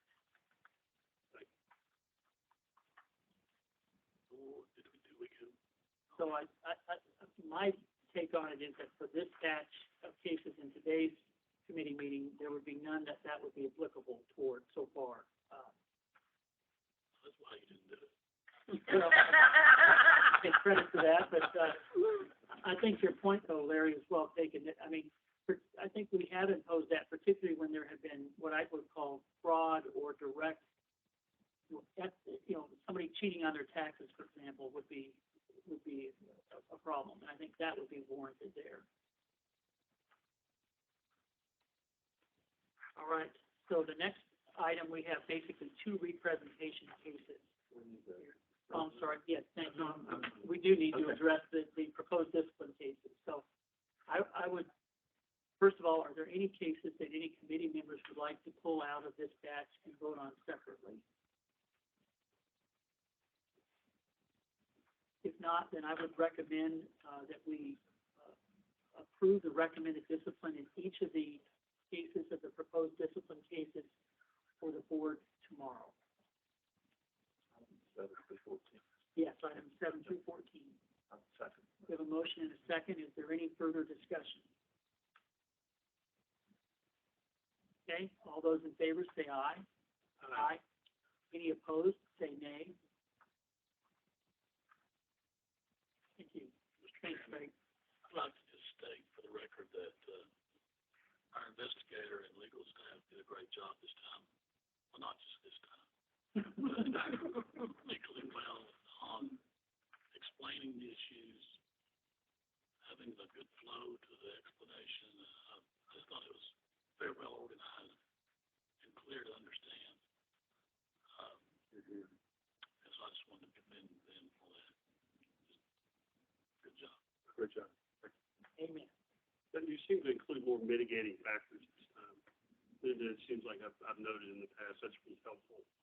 Yeah, I felt like there was more things in there that helped me understand the case. Right. So, Thanks, Larry. Thank you. Thank you. So we have two representation cases. Item 15, case number 2023-001491. This was a case relating to CPE audit deficiencies, and I guess I'll turn to counsel here if you would like to summarize on this with respect to the new information that we have since our last item here. Sure. So after the proposed consent order was sent out, after the board's last meeting, respondent reached out and stated referral to voluntarily close the license, and explained due to personal circumstances, which includes what was presented last time with spouse passing away and also becoming a single parent, they don't believe they'll be able to come into compliance with all the requirements in a timely manner. So, feeling unable to get back on track, the respondent wants to close the license. So based on the special personal mitigating circumstances here, we would recommend allowing the respondent to voluntarily close that license via a consent order. And the respondent actually has already signed a proposed consent order agreeing to close CPA license and agreeing to come before the board should the respondent ever seek reinstatement again, should the board approve that settlement offer. So our recommendation now would be to allow the respondent to voluntarily close their CPA license via a consent order, and additionally require respondent to come before the board should respondent ever seek reinstatement in the future. Thank you. Any questions? What would Go ahead. What would this individual need to do to reinstate? Because it seems sad situation, became single parent and all. What would you have to do for the CPA and all that? So typically to reactivate a closed license, you're required to get 80 hours, correct me if I'm wrong, of technical CPE within the last 24 months and an application to reactivate. So typically when you have been selected for CPE audit, many people try to avoid the audit by closing the license. And so in this situation, the coming before the board made it have a little bit more Effort? More teeth to it, so that more, you know, if they were, I don't know how to say what I'm trying to say. This would just make it different than allowing anyone else to close their license if they don't want to comply with the audit. With the additional step. With the additional step to appear before the board. This individual, wife passed away, moved, single parent, new job, just everything all together has impacted the individual in a way that they still feel a little bit like they're drowning, is the way I would categorize it. What about it becoming inactive? Still have the CPE. No, there's no, I'm sorry. Oh, he had already moved to inactive status. Oh, they were inactive? I think during all of this process, they had moved to inactive status, I believe. Well, did they have to complete the CPE? When you are selected for audit, it's after the fact. So at the time that the individual renewed, they would have had to have met the CPE requirements and stated that they did at the time. Did they renewed as an active? And then they're selected for audit. And so, And the audit was retroactive. right, goes back to that time period. and the individual was unable to show proof of compliance, as they had stated during the renewal. So they, Please correct me if I'm wrong. No, you're right. Okay. that's right. so they stated in the renewal that they had completed the CPE? Yes. There was some misleading information here, yeah, and whether that was due to negligence or intentionality, we don't really know. So you didn't disqualify some of his classes No, that he claimed? no, He just didn't have proof of it? correct. Got it, okay. I think it's a difference. Lying does make a difference, if you really lied. Or, I mean, that's what we have, those are the facts that we have. Meaning, we have, when you renew your license and you answer questions, then we have a record of how you answered those questions. Now, how seriously you took yourself when you answered those questions, you know, could the person have been dealing with these issues and went through the questions quickly? It's hard to say what state of mind or during that time, but So if he didn't offer an explanation and say, oh, I thought it meant this and not that, or I thought that, of course, I did for this account and I wouldn't have to show. See, I just wondered what he was thinking. yeah, what he thinks. Or maybe he wasn't thinking. Given the situation. Yeah, It is difficult, and that's why I think that allowing him to close the license at this point, but still giving him an option, if he chooses to come back, to re-enter the profession is an appropriate one, given the circumstances of this individual. I agree. and it would not be, you all are familiar with the reinstatement process we do, where you've got one meeting, you've got to do this, and then the next meeting, you've got to do that. That would not apply in this situation. It would just be a one meeting, come before you and explain why they would like to bring the license back to active. And the individual would still be required to get the 80 hours of CPE. When you have a case like this,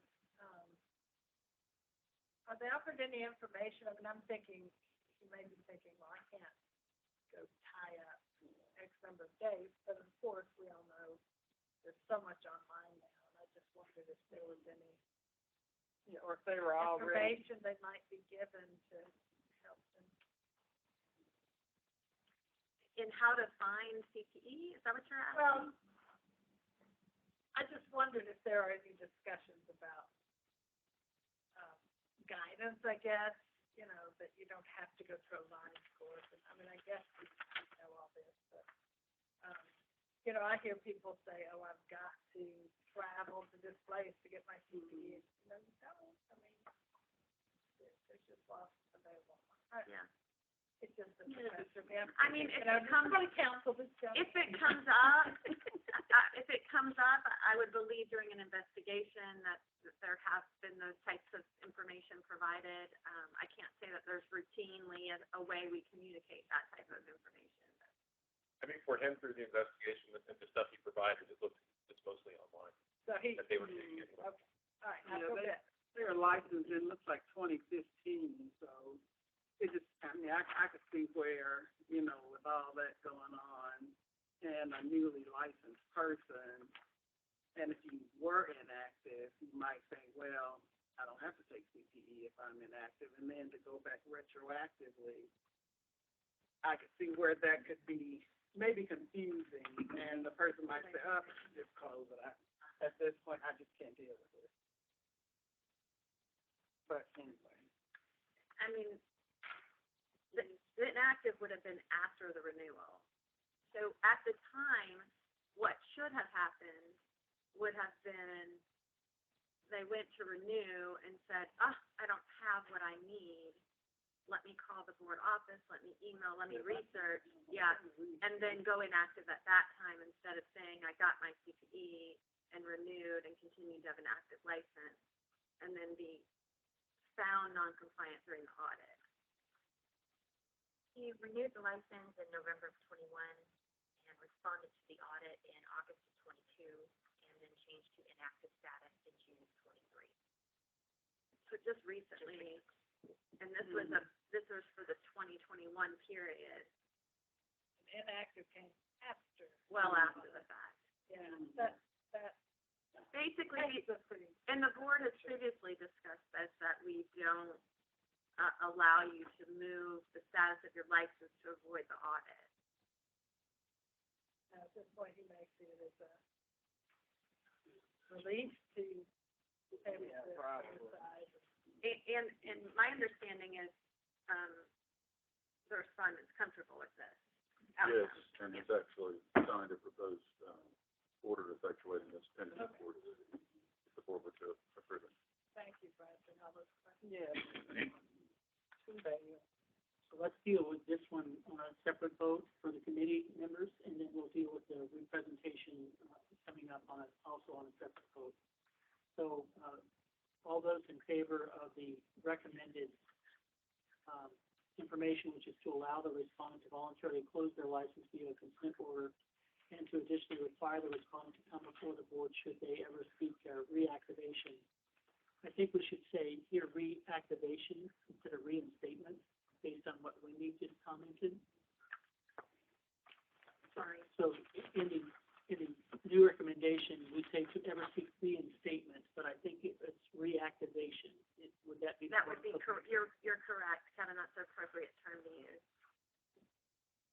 I'll make that a motion. Is there a second? Second. You have a motion and a second. Any further discussion? All those in favor say aye. Aye. All those opposed say nay. Okay, that motion passes. And then our last item is a representation case from the last quarterly board meeting. Since that meeting, counsel for the respondent has reached out, and they have held meetings and discussions with our counsel and staff. This also involved Greg Gilbert, who was kind enough to participate in an informal hearing discussion process with the respondent. And so first of all, Greg, thank you for doing that. And what I'd like to do is start with counsel to just kind of lay out what transpired since that meeting and where we're at today. And then Greg, I'll also give you an opportunity to follow up on your input. Okay, so after the May board meeting, respondent requested to discuss the findings and recommendation of the board.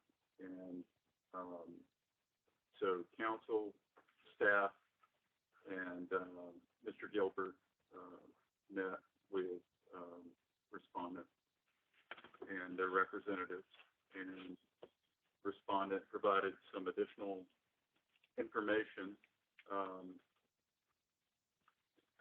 They wanted to let the board know that there has been implementation of firm-wide question randomization for assessments and tests going forward. They wanted it noted that the SEC order in question did not find that respondent encouraged and/or facilitated cheating. That was something that was brought up and talked about at the May board meeting, and respondent wanted to clarify that the SEC order did not find that, and that the involved Tennessee licensees and employees, whether located in Tennessee or not, that there was a total of 41 emails that were sent attaching answer keys. Last time there was some discussion about, I think there may have been some confusion at the last meeting about was it 86 emails? There was some discussion of that number 86. Respondent wanted to clarify that it was 41 emails that were sent, but that there were 86 answer keys sent throughout those 41 emails. So that's but among the Tennessee licensees and or employees, that's the clarification respondent wanted to make. Respondent made a counter offer to pay a civil penalty of $20,500 to resolve this matter. And they based that on, because the rationale at the last meeting was among the discussion among the board members was $500 times the 86 number, which is what brought us to, I believe, the 43,000. So respondents based their $20,000, $500 counter offer to resolve this matter based on what they presented as the clarification that it was not 86 emails, but it was 41 emails.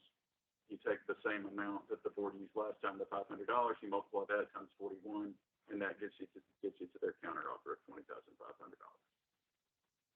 So recommendation from council at this point is that the board discuss the new information, and Mr. Gilbert may have something else to add.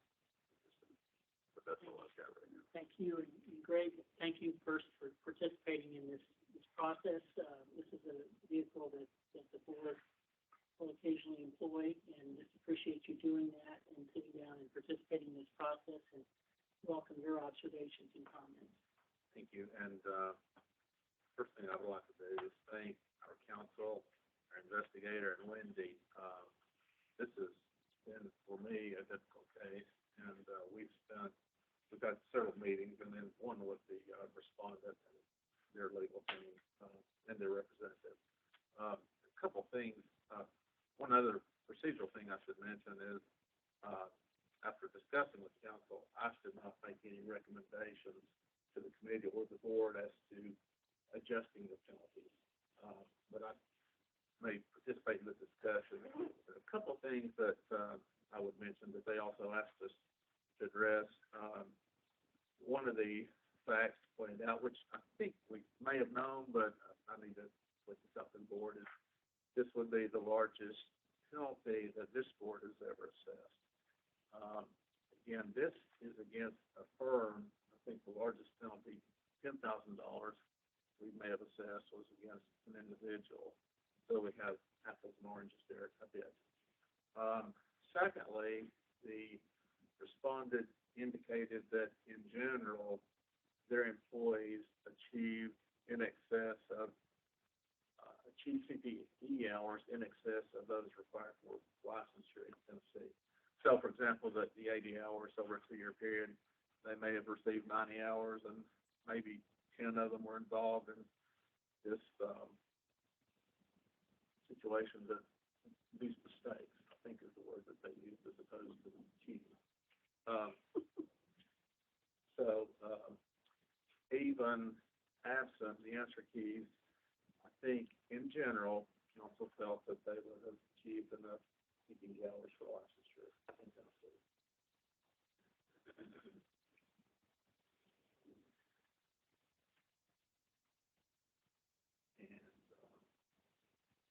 I think those are basically the facts of the situation.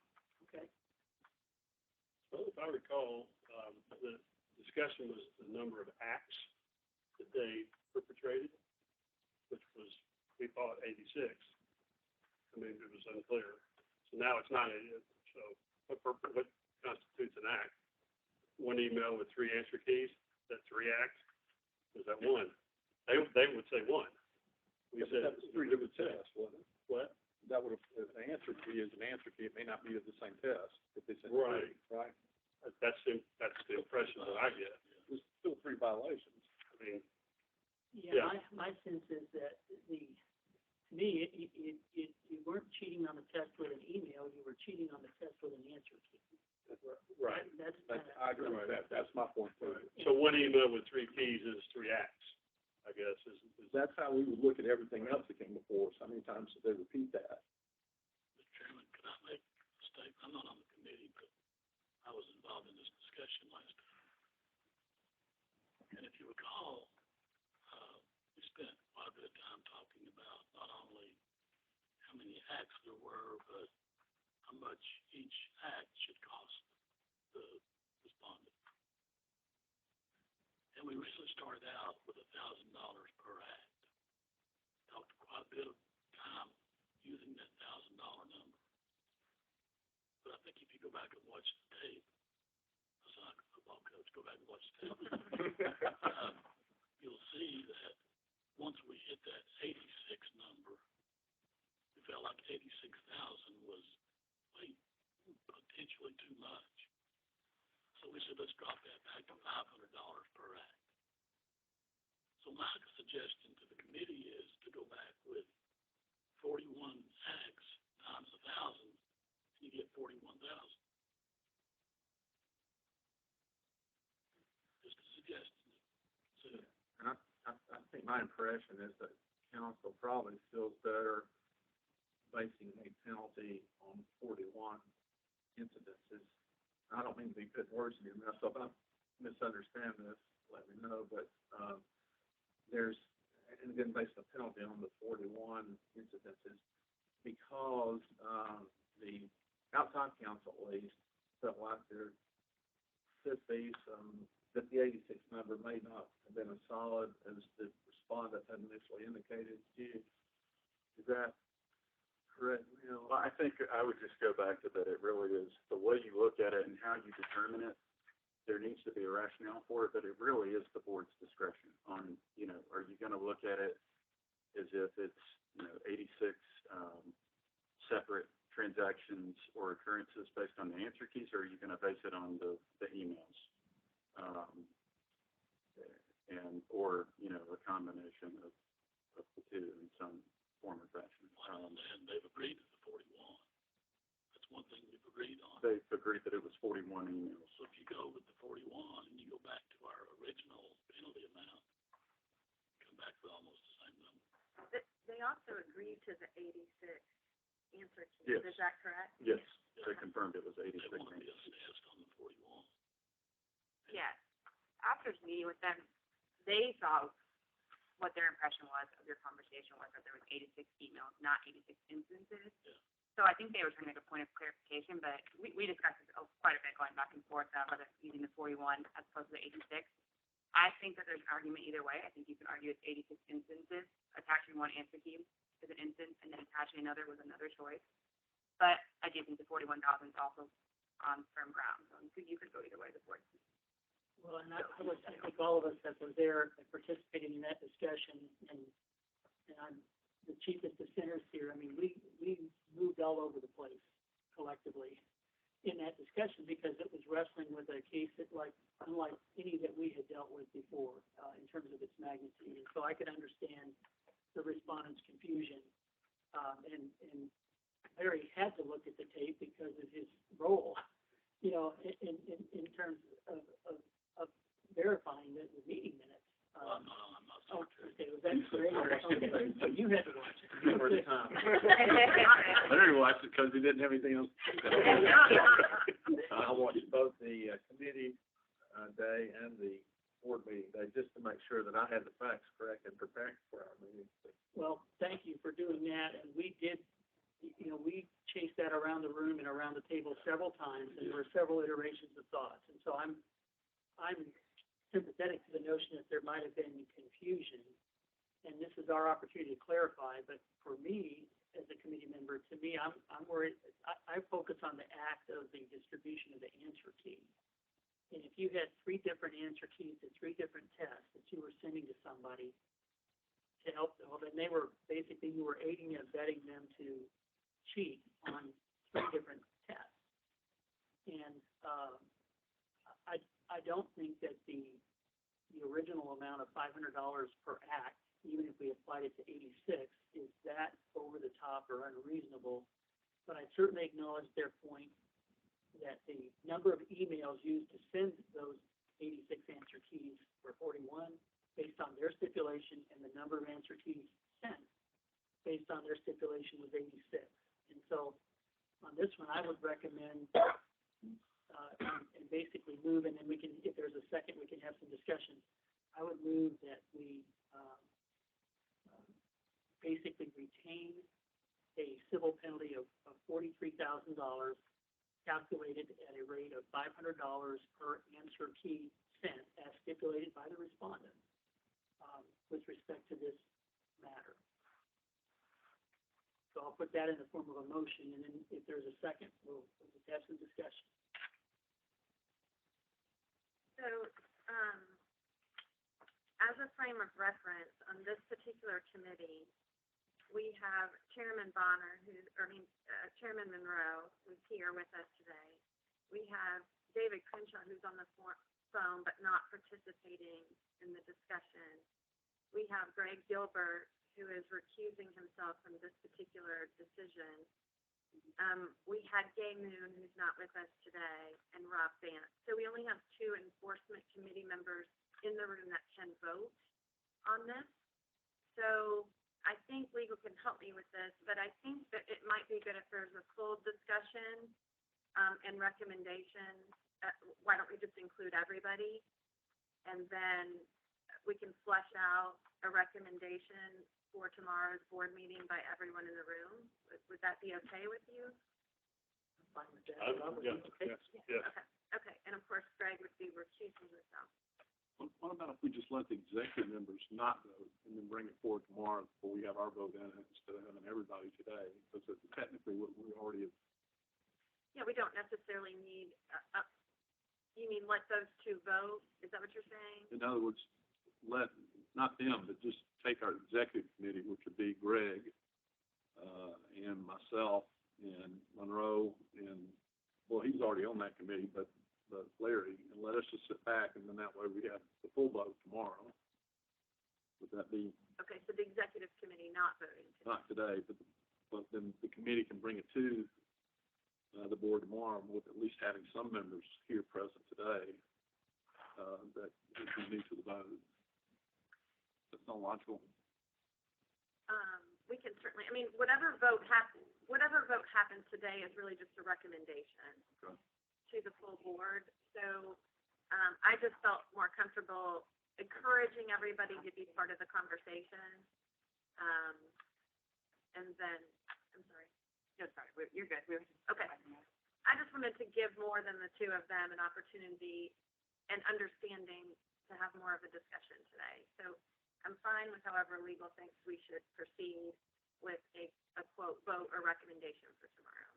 Wendy, this may be germane to what Taylor and Neil are discussing, but are there any provisions about a quorum or a committee recommendation? Yeah, that's what I was kind of Okay. worried about just two people making. Okay. Kind of more safer move than to cut people in. Yeah. Okay, so she's saying that it's probably safer to include everybody. Okay. That can help with the recommendation for tomorrow. And of course, it can change tomorrow because the board can make a different decision. So this just brings everyone into the loop. Isn't a committee vote just to bring the motion, to approve the motion for tomorrow's board meeting? So can we just not have the motion tomorrow? Do we have to make a decision today, or just? No, you don't have to make a decision. No, but it would be nice to know kind of what the sentiment of the group is. That would be the only reason to have some sort of informal or straw poll today of sorts, would be see what the sentiment is as we get to this point in the. Yeah, I think you could keep the recommendation as discussed. That's something that you would like to do, is to have a full board member, but I think I agree with Wendy, having some kind of discussion, kind of seeing where people stand on one way or the other with the vote tomorrow will kind of make it go easier. But you can keep it as discussed if you're not wanting to necessarily vote on a motion one way or the other. Is it possible by having the discussion today that possibly this firm may want to come tomorrow based on what we discussed today? I mean, Unlikely. Unlikely. Yeah, they want to remain anonymous, so, they've made that pretty clear, so doing so would kind of cause an issue with that. Okay. I believe they're listening, and they're gonna be listening tomorrow, I'm sure they will reach out afterwards, but.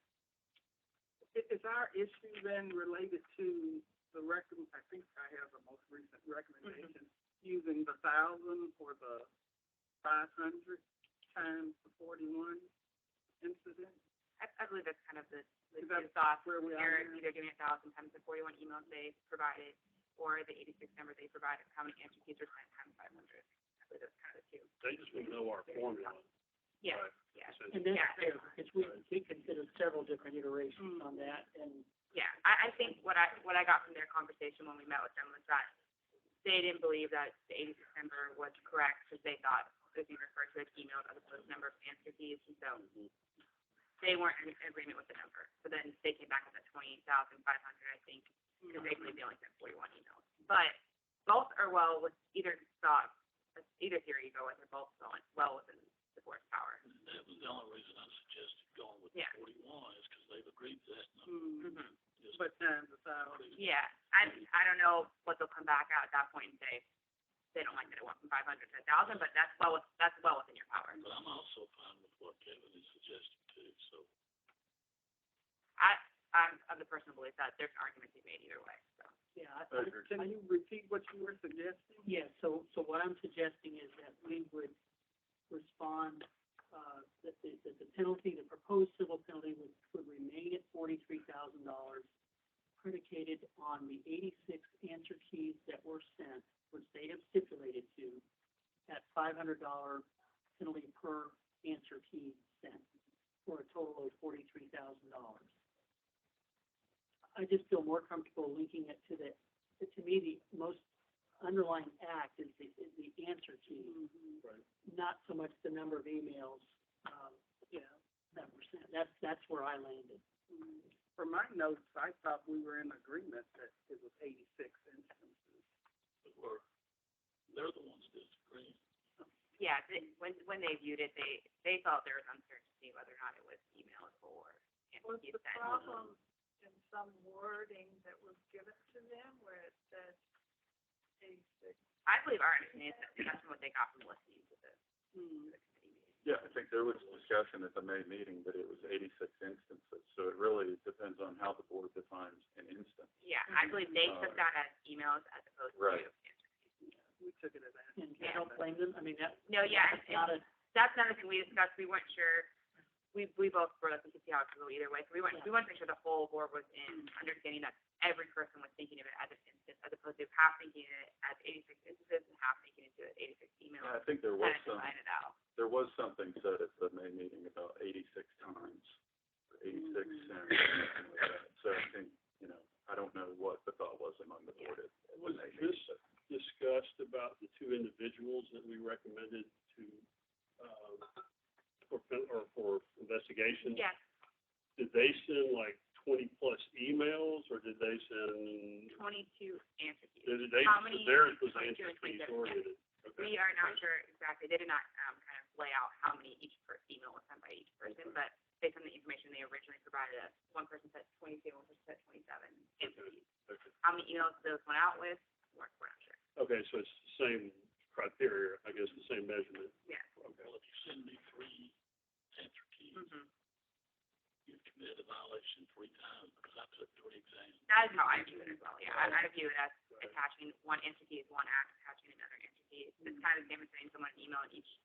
I don't think we considered at Different all act. having multiple answer keys per email. I don't even know, I don't think we discussed that. Violations.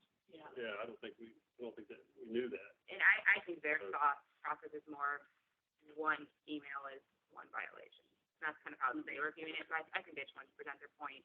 Another big contention for them was that this is the largest fine by 4 times of any previous fine. So I think they want to make sure that the number was correct that was being used and make sure that was getting to the number that it was getting to. I don't know if it's appropriate or not, but I will not. I had a conversation recently with an individual the board is very familiar with, and won't say his name, but he said that our board is not known for giving large fines. Mm-hmm. And I said, well, kind of quipped, well, there is inflation, now. But I mean, we're known as not giving large fines for whatever the violation is, or that we're stuck way in the past with all the numbers.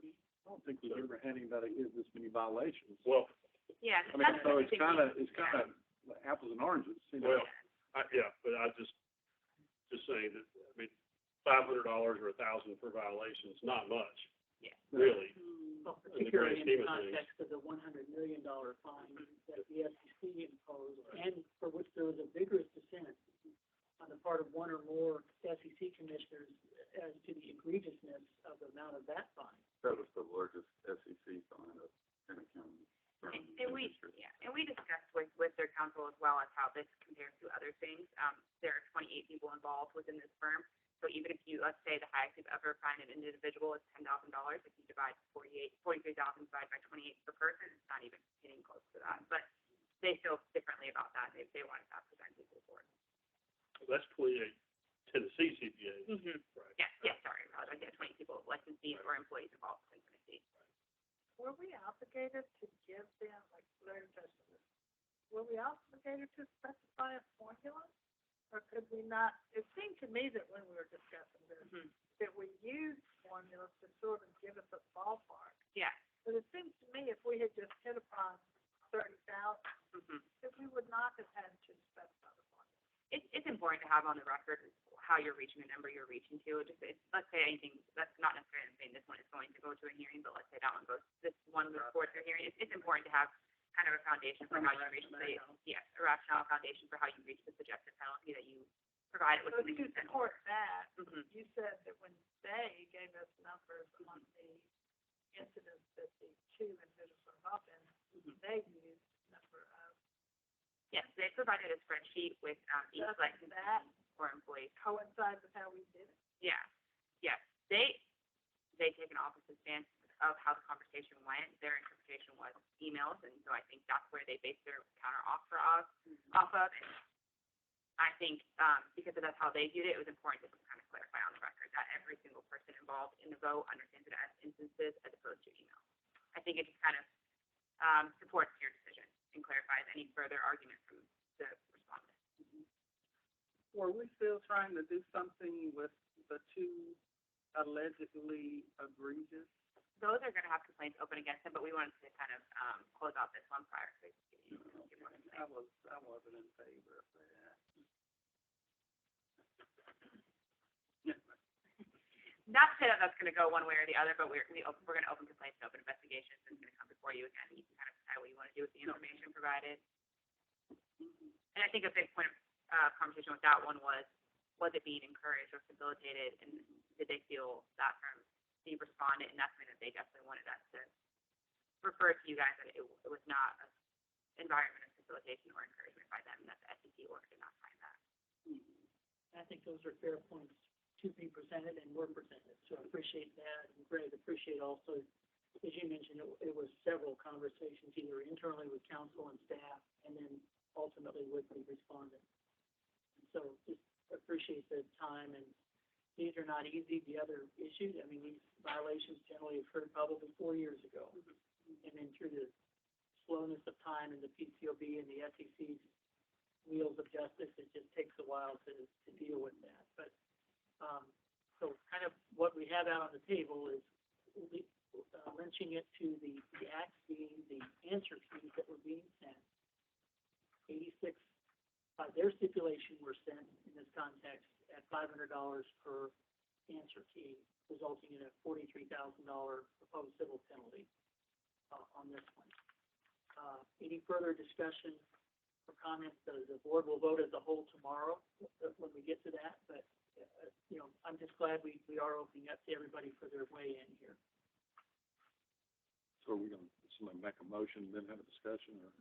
I don't know that we need to do that today, since, given the two-member committee, but I think the whole board has had a chance to weigh in, and I think that would be the Yeah, I motion think that I that's would what be we were- presenting tomorrow. We were trying to figure out before if the whole board wants, or sorry, if everybody involved in each committee wants to be involved in the vote with a motion, or if we want to keep it kind of just discussion as a recommendation, and you guys discuss amongst yourselves.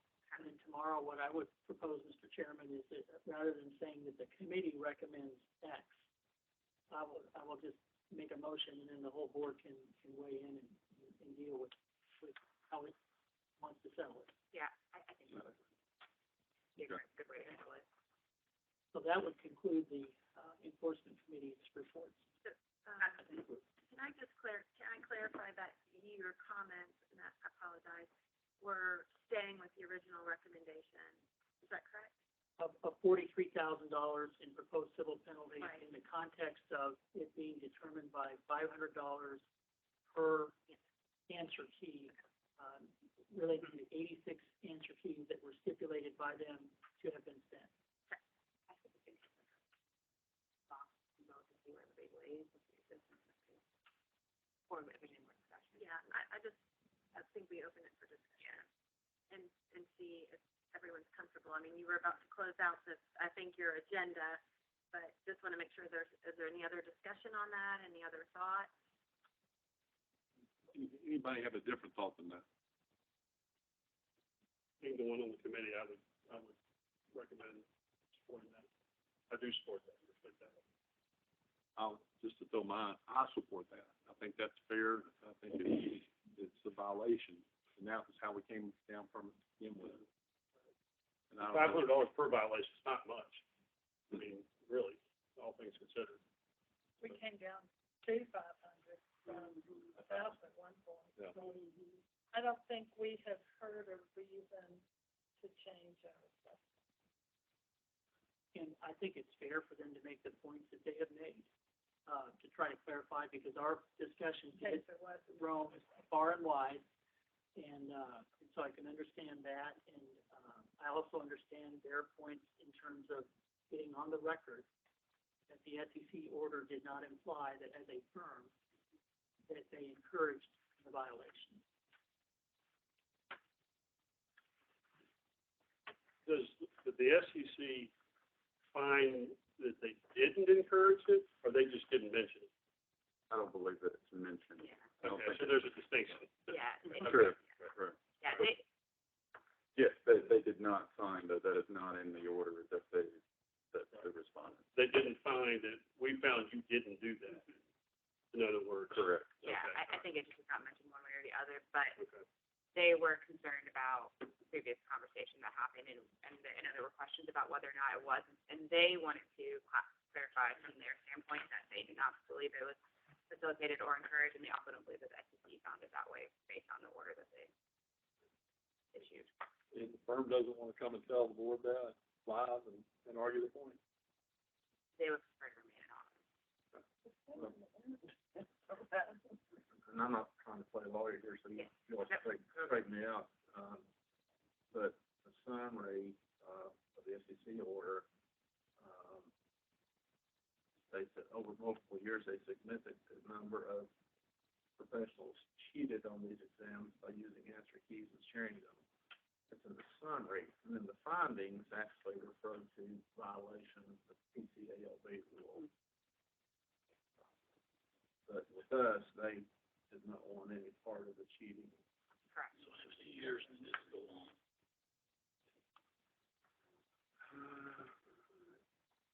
Since at least 2017, I believe, and I believe the order actually talks about things going back to 2014. Yeah, 2014. Okay, so I've got a hypothetical question. That's what? 8 years. If 8 years ago, some of these people that violated that did this violation were staff and seniors, wouldn't some of those people be in upper management by now? Theoretically. And just to clarify, I wish they'd come so we could ask that question, quite frankly, Larry, but, it looks like that they, But within the universe of the ones that we're talking about within Tennessee, the answer is no. I thought they said they got disciplined, if I remember, internally. So in Tennessee, how long did it go on? Well, Tennessee, it could have gone back that long, but in terms of the universe of what the identified 28 employees, none of them are at the current senior staff level. So we know that? Yeah. They didn't move up during those. Well, they could have left the firm. They could have left. I mean, there are some people that are no longer employed there. What do you mean by senior? What level are you saying they are? I think anything that's just a traditional. I'll go by the old senior, anything past senior manager, I'd say senior. I don't know what everyone else's definition of that is. But I've been in government so long, I don't I know. was just curious as to what, I was just curious as to what level these folks had attained at this point. Where are they now? The highest level is manager. Still in that same firm? I don't know that we can say where they are now. I can't say where they are now, but at the time The of. vast majority were this below the investigation, rank. We're below manager, or manager or below. And most, I think, were below. Yes. So we don't know where they are now. That's correct. As we sit right now, yes. Okay. Wait, so go back to your question was, are they senior management now? Wasn't that your question? In that firm. And you're saying no? As We we don't stand know. today, we don't know. At the time of the report in this investigation, the answer is no. Because there's a significant time difference. Where I was going with that was, if some of them had now attained the rank of higher levels, then management, they were part of management. You're saying we don't know that. From what from what was provided, the answer is no. Since there's been some time, I can't say that somebody hasn't been promoted I'm from. asking, were they management when they did it, but are they now? Again, from, I understand. because there's about a 6-month difference between when they issued their responses to where we are now, so I just kind of speculate. Yeah. Do you see what I'm doing? I do. Yeah. Is it true that we're really not doing anything with, I think there were 13 people who knew this was going on that didn't say anything? Is that a violation? So originally, the recommendation was based on 28 people that were involved, which was some were that knew and didn't report, and some were the ones that received the interviews. Is that correct? And so that was based on per individual, but then I believe once we changed to the instance, that's not to say they might have known because they received one and just didn't do anything with it. I don't know if we have exact knowledge how they know. Yeah, because they did. I mean, what's fair is fair. They did a pretty extensive investigation on their own on this. And so they were able to determine, if someone had the answer to what it was. And it appears They did not use it. they didn't use it. But they knew what was going on, they just didn't say it. Yeah, so I guess they're included with that because they received them, they just didn't use them. But it is a violation with themselves. That's sort of ignored in our formula, if you In will. some ways, yes. Yes. Mr. Chairman? That concludes the law enforcement, or the enforcement committee. Enforcement committee deliberation. Okay, thank you. And thanks to Greg and thanks to staff and Wendy too, for working through this. We'll see where it leads. Mr. Chairman, I commended our team earlier, but they were well prepared for this, and so, I was very proud to work with the team. Thank you. Thank you all. Good job. Now the executive committee, we'll go over and talk about travel with Wendy. Thank you, Mr. Chairman. The first document for the executive committee is travel, for staff for the last quarter, or since the last board meeting. This is April, May, and June. I attended TSCPA's annual convention and also NASA's Eastern Regional meeting.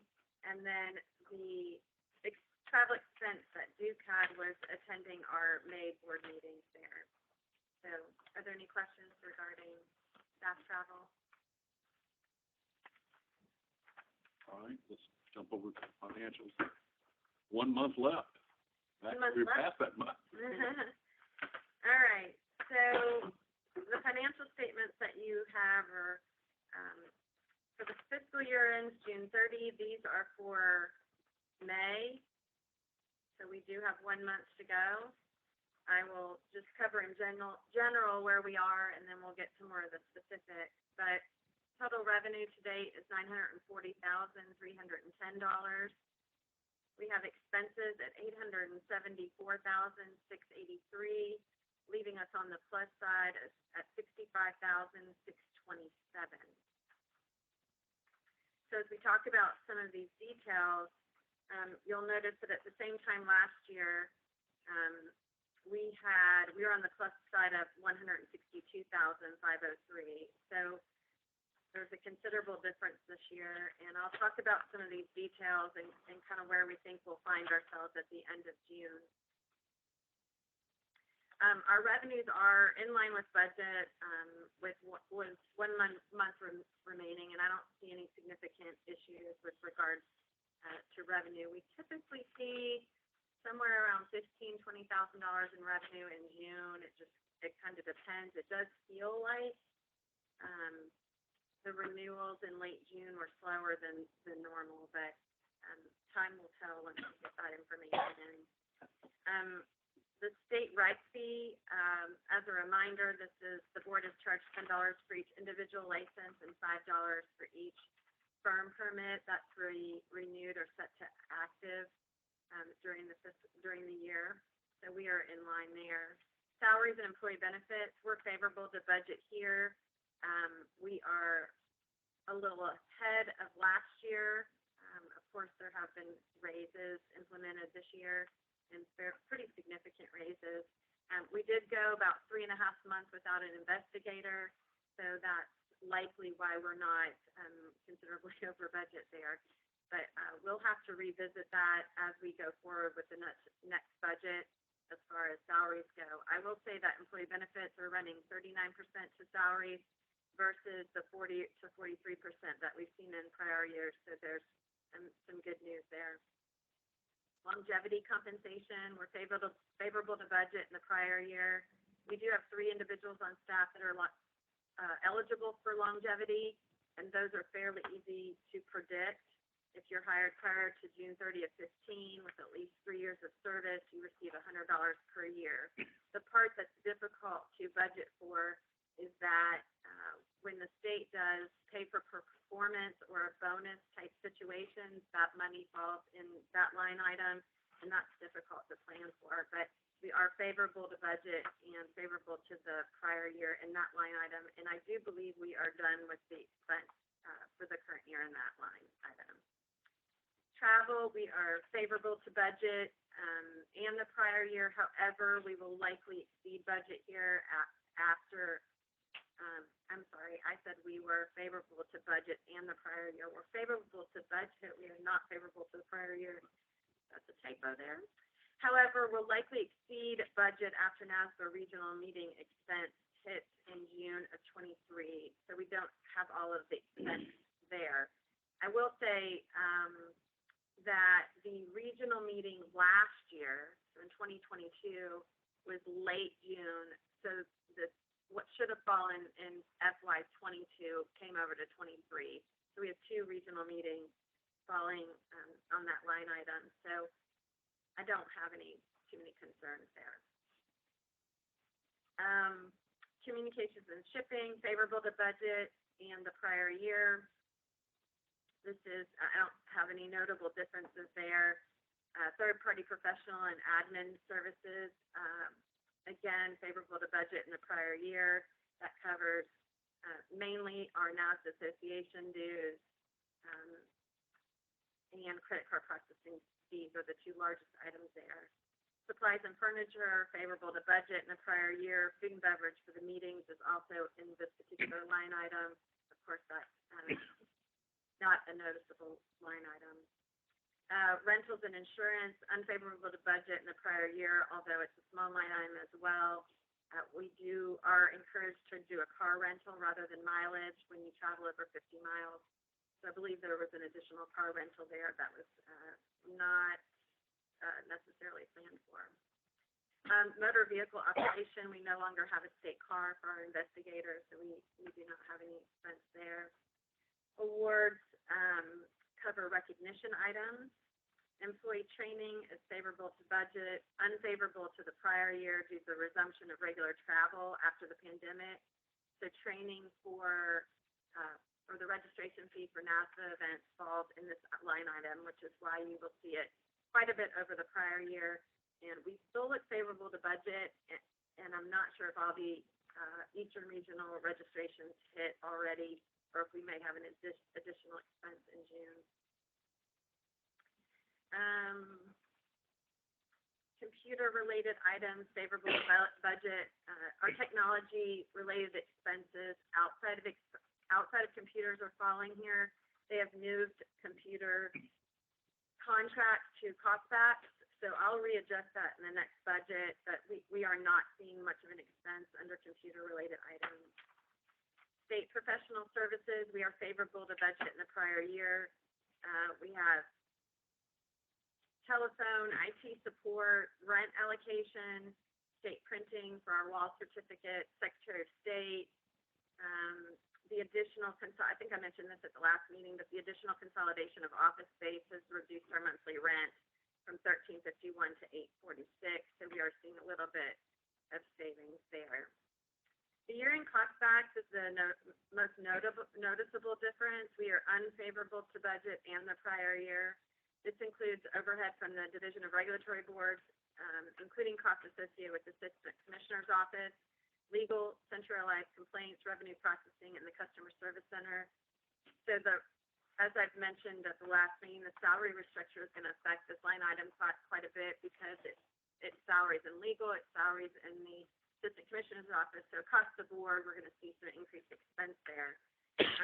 Specifically, legal fees this year make up $67,000 of the increase over the prior year. So that's the most noticeable, an 88% increase in legal fees. So that's partly due to salaries.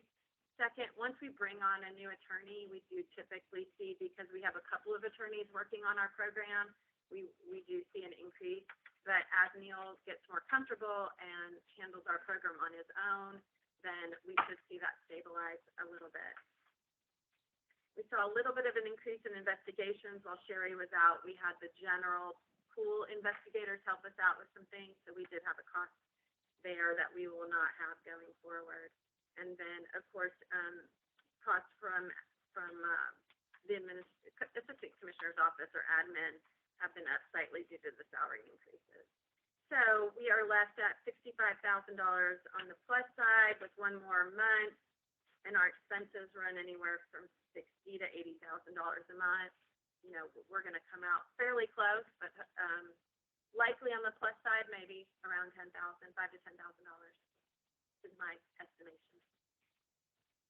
Are there any questions? Any questions for Wendy? Seeing none. Thank you, Wendy.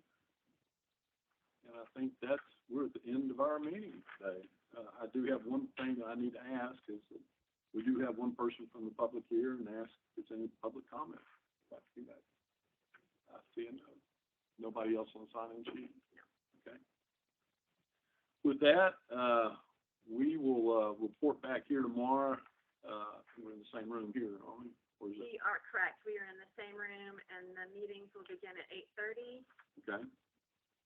And whenever we get to the committee reports, remind everybody if you're on a committee and you want to talk about something that's going on in your committee, or when we get to the regional, where we all went to the regional asthma meetings, that please everybody pipe in and give us a report. We'll let Larry give us a Western update first, and then everybody else jump in that went to regionals, and we'll just go from there. With that, thank you, everybody. Great job today, and we'll adjourn until tomorrow morning. Do I have a motion?